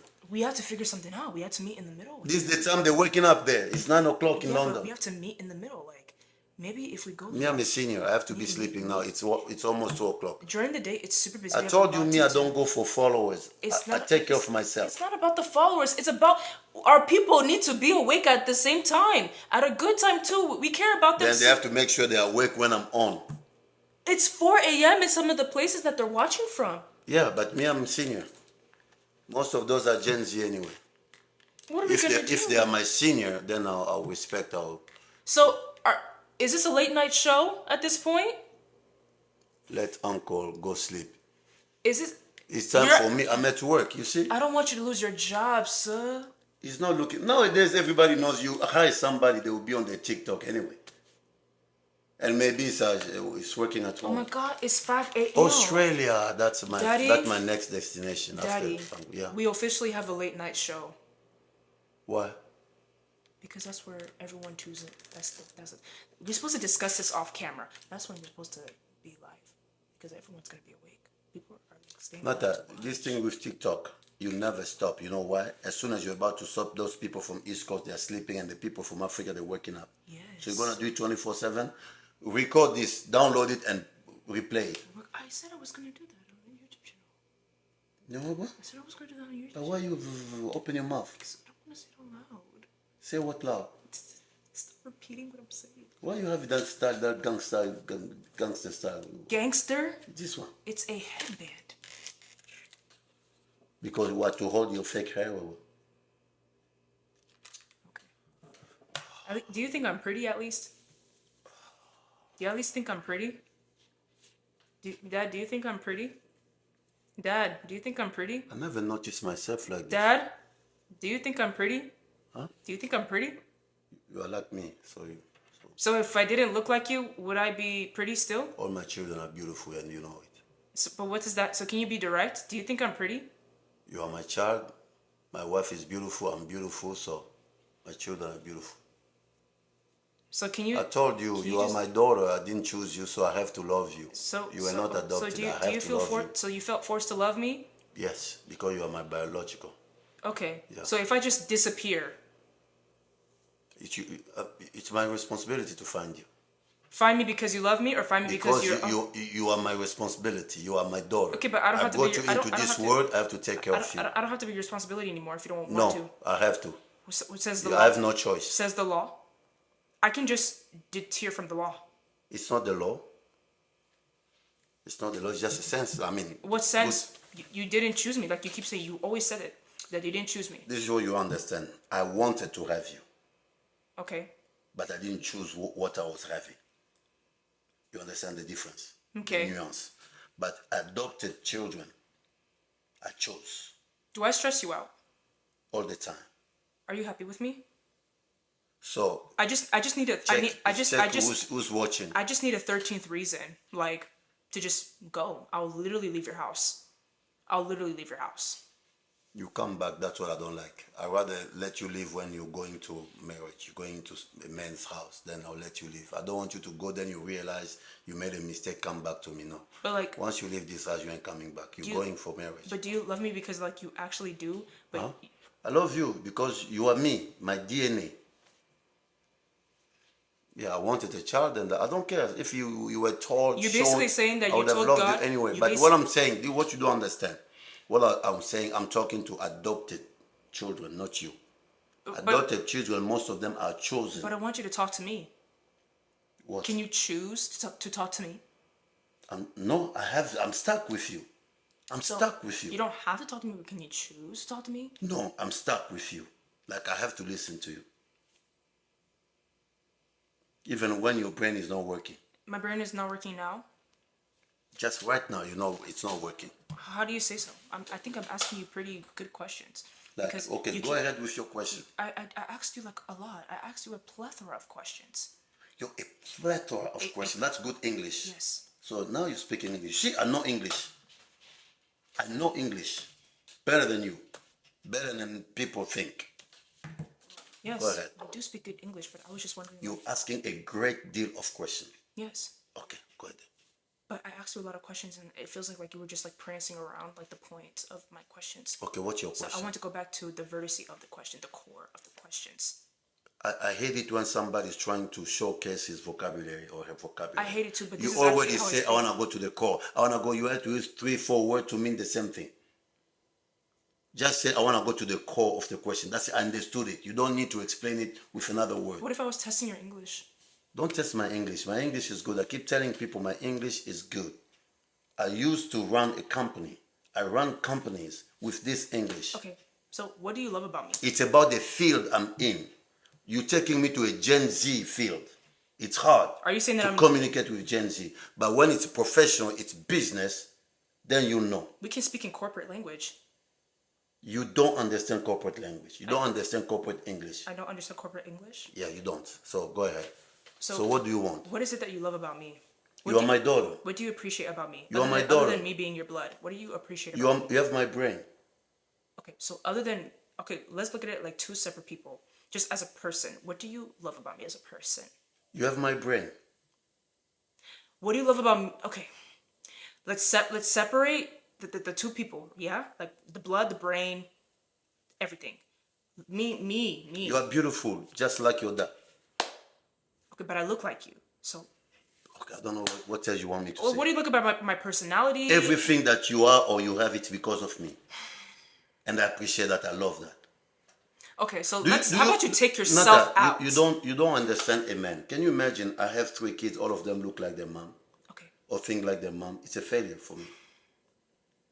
Yeah, that's me. So, but when I look, I say, yeah, this is my daughter. Yeah, that's my nose. That's my. No need for DNA test. Ever require the DNA test. No, sir. But I'm Thank saying, you. can you please take yourself out of the equation? Just me as a person. Let's say you didn't know me before. You know me now. Getting to know me. What do you love about me as a person? I'll say, I love this girl. She looks like me. Or she could have been my child because she looks like me. Would She you has have my okay? brain. Would you have adopted me? If you knew that I was gonna end up like this, would you have adopted me? That's the $1 million question, and we'll end the live. will literally end the after of the I would show. have asked all the good questions before I adopted So you. if you knew I was going to end up like this, you went to the adoption clinic, right? And you seen all these babies. You asked the questions, and then you saw me. Do you know that and then you there are got- parents that had children that looked nothing like them? So So since you look like me, I would have adopted you. so Because in okay. you I can see so myself. if you're making it about you, I need you to take yourself out. It's always been about me. It has always been about me. It's like saying it's your world, then I'm living. The way I'm It's the raising other my way. children, it's me. It's okay. So That's how I want let's my say- children so- to be. I don't want them to be with this group. I want them to enjoy their life. It's So, me. Because when you are healthy, I'm happy. So can you take yourself out of the equation for a moment? If you knew that I was going to end up like this, There's no world without me in it. you're making this about you. I need you to. It's always been what part of it do you don't I understand? need you to take yourself. You are here, right? Not I don't like scenario. You are here. I don't like scenario. Oh, daddy, let's take this scenario. No scenario. We're talking reality. I need you to take yourself out of the equation, and I need you to let me know if you knew that I was going to end up like this. You know what I'm saying? Like I can be loud, I have banter moments, but I'm also like You allowed nothing wrong with that. That's your mom right there. Okay, how about you take your wife? So your wife is here, right? So you're here, and then your wife is here. Both of you need to go. So Then there's no world. Because in my world, when there's you my are wife, adopting, there's me and my when you children. are adopting a child, you're not thinking about how the child relates to you necessarily, not entirely. In a way, probably, but not entirely. I'm about to crash out. So you go to the adoption clinic. You are out. Mommy is out, right? If you knew that I was going to end up like this, would you have chosen me? Yes, because you look like me. Let me give you an example. Do you know why we appreciate people who adopt children with disability or children with illness? You know why we appreciate them? Because even the parents who have children with disability, they know how challenging it can be. They know it's very challenging. But it's their children, their responsibility. They pour their heart. They love their children. They're doing it. They accept the challenge. Now, somebody who has the choice, who could have said, no, I don't want this challenge. But they accept it. For me, they are the best parent ever. That's what I'm saying. Like me, if I had to choose, like when they say, okay, there's a market where you go pick your children, or God will give you a vision of what your children can be, that I had to pick. I'll ask a lot of questions. God, I want that children to be this tall, this. I'll say. People will say, oh, why didn't you just pray? No, I didn't pray for. Praise the Lord. But if you knew that I was going to end up like this, would you have chosen me? Take your face out. Take it all out. No. Without this face, no. Dad, no one goes to an adoption clinic and be like, oh, this child looks like me. I'm going to choose the I don't think so. Okay. So if I take away the face, I take away the brain. I think I take away the brain. What do I need you for? I think the question is very direct. I think, Dad. And with the nose like this, putting your fingers like this, you think I'll pick you out of the line? If you knew that I was going to end up like this, would you have chosen me? I don't like scenarios. I like reality. You are my daughter. I love you, even though I didn't choose you, but you came up perfect the way I wanted. You have everything I wanted in a daughter, apart from speaking like your mom, like talk too loud of this. But I like you. I love you, and that's all it is. Okay? You see, I even say I love you. You got it? I love you too. Okay. So leave it there. Change the subject. I don't think you answered my question, but you know what? It's okay. It's almost 2 a.m. Because you Gen Z, you are the biggest challenge to this generation now, to this world now. The Gen Z, you are the biggest challenge. You are a problem. Dad, you're getting out of the I'll never be a problem Daddy, to this world. You're getting out of the frame. I'm about to fall out of my seat. I need you to come this way. No, sit down. So go ahead. What your next question? Now you're keeping me here 2 o'clock. So we were supposed to leave like 2 hours ago. Because you the one keep asking. People are waking up. Before you know it, we're gonna start all over again. Thank God the battery is going dead. Yes. Thank you, Jesus.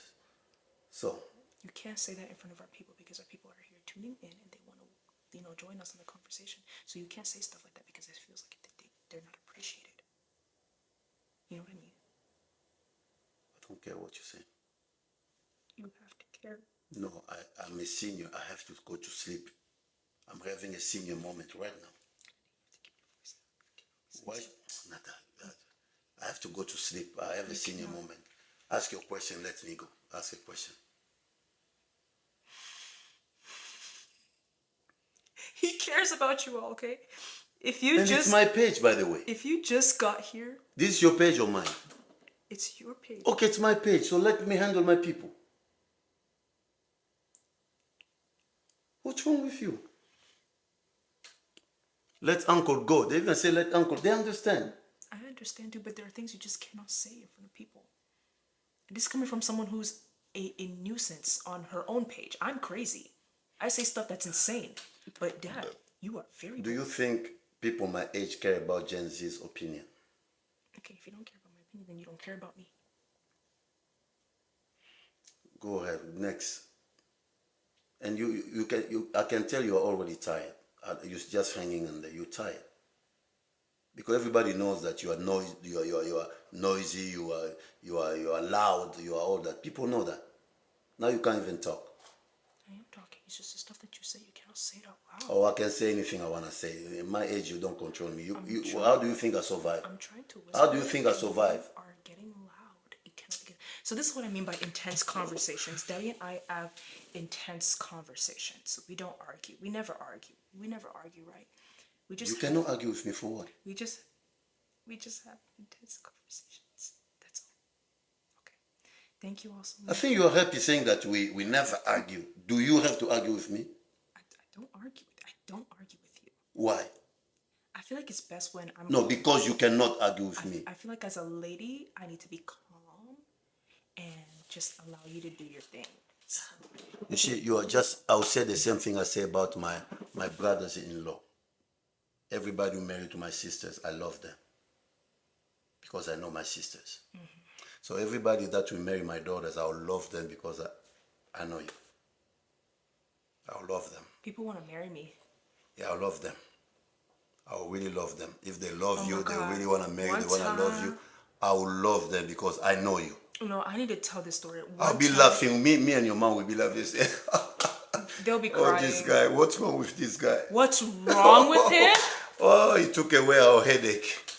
Oh. You're literally going to cry. You see, I always tell people, you know when people say, oh, this family, or this, we went there to pay the bride price, and then they were all this, they didn't want to accept us. I'm like, when there's a confrontation or obstacle, like people, they don't want to let their daughter know, go, then that means you're getting something good. You're getting a good girl, and the parent, the family are like, this man, no, our daughter doesn't, this guy, you know. But when they're like, so are you going to give resistance? if they just let her go like that, like, oh, they welcome the future husband to be like open arm, everything goes smooth. Sometimes it's because they are like, we hit a jackpot here. Are you going to be resistant? Me, I'll resist. Okay, thank you. I have to trust the man. I'll resist a little bit. I have to know the man. Okay. Because you are priceless. One time. But if I feel like, you know what? Yeah, who's come? Where is he from? Okay, come. What do you have? Okay, pay this. Give me the cow. Give me the take care. That means I'm like, I live in Vegas, right? That's a jackpot. One time I irritated Daddy so bad. He said, I'm going to make your dowry cheap. And we are going to leave that off. Thank you all so much for joining my daddy's live. God bless every single one of you all. I hope you didn't decrease my dowry price. Thank you all so much. First of all, no, I have to correct that because I want people to get a wrong idea. It's not about money. It's not. It's never been about money. But he said that to hurt me. What I'm saying, that I can make it easier for the other guy to take you out of my house so that I'll live in peace. It's going to be good for everybody involved. And me as a man, I always say as a man, I love the fact that I went to get my wife. They asked me all the questions. They try to complicate things, but at the end of the day, I took your mom out of that house. And for me, I like that. You see what I'm saying? But anything else shortcut, no marriage, no dowry, no something, and then just start having children. I look at it as saying, you are not, you were not man enough. Because if you are a man, go. And I got married in China. I didn't have any relative. So it was me against the world. And I won. I took your mom out of that house. And we can talk about that next time. What Daddy's opinion? Oh, hold on. What is Daddy's opinion on Yakatovanda? Explain people Yakatovanda because not everybody Living understands. together before marriage. But we'll talk about that next week. We've been here for 3 Some hours. people sometimes they are pushed to do it. That's why I say people try to complicate the traditional wedding ceremony. They complicate asking a lot of things to the point the children now are tired and they will use the shortcut. They use the shortcut. I understand. I don't encourage that. I don't condone that. That's English, right? You do not condone that. You see that English? Can you say clock that? That's a Gen Z language. You know, I don't condone that, but at the same time, when you push them to the limit, love is love. You know, sometimes you have to. You want the happiness of your children. You have to have your limit. But if you like, no, our tradition it has to be 10,000 cows, and you have to pay $20,000. You are like, you know what they're gonna do? Shortcut. You wouldn't put me to that point, right? You wouldn't push me to the edge like that. You can go for free. Less headache, you know. Sure headache. So. All right. So now now you can go sleep. I love that. Next time I'll use it. Okay, guys, God bless you. Thank you. We appreciate you taking your time out of your busy schedule to watch Daddy and Daughter Shenanigans.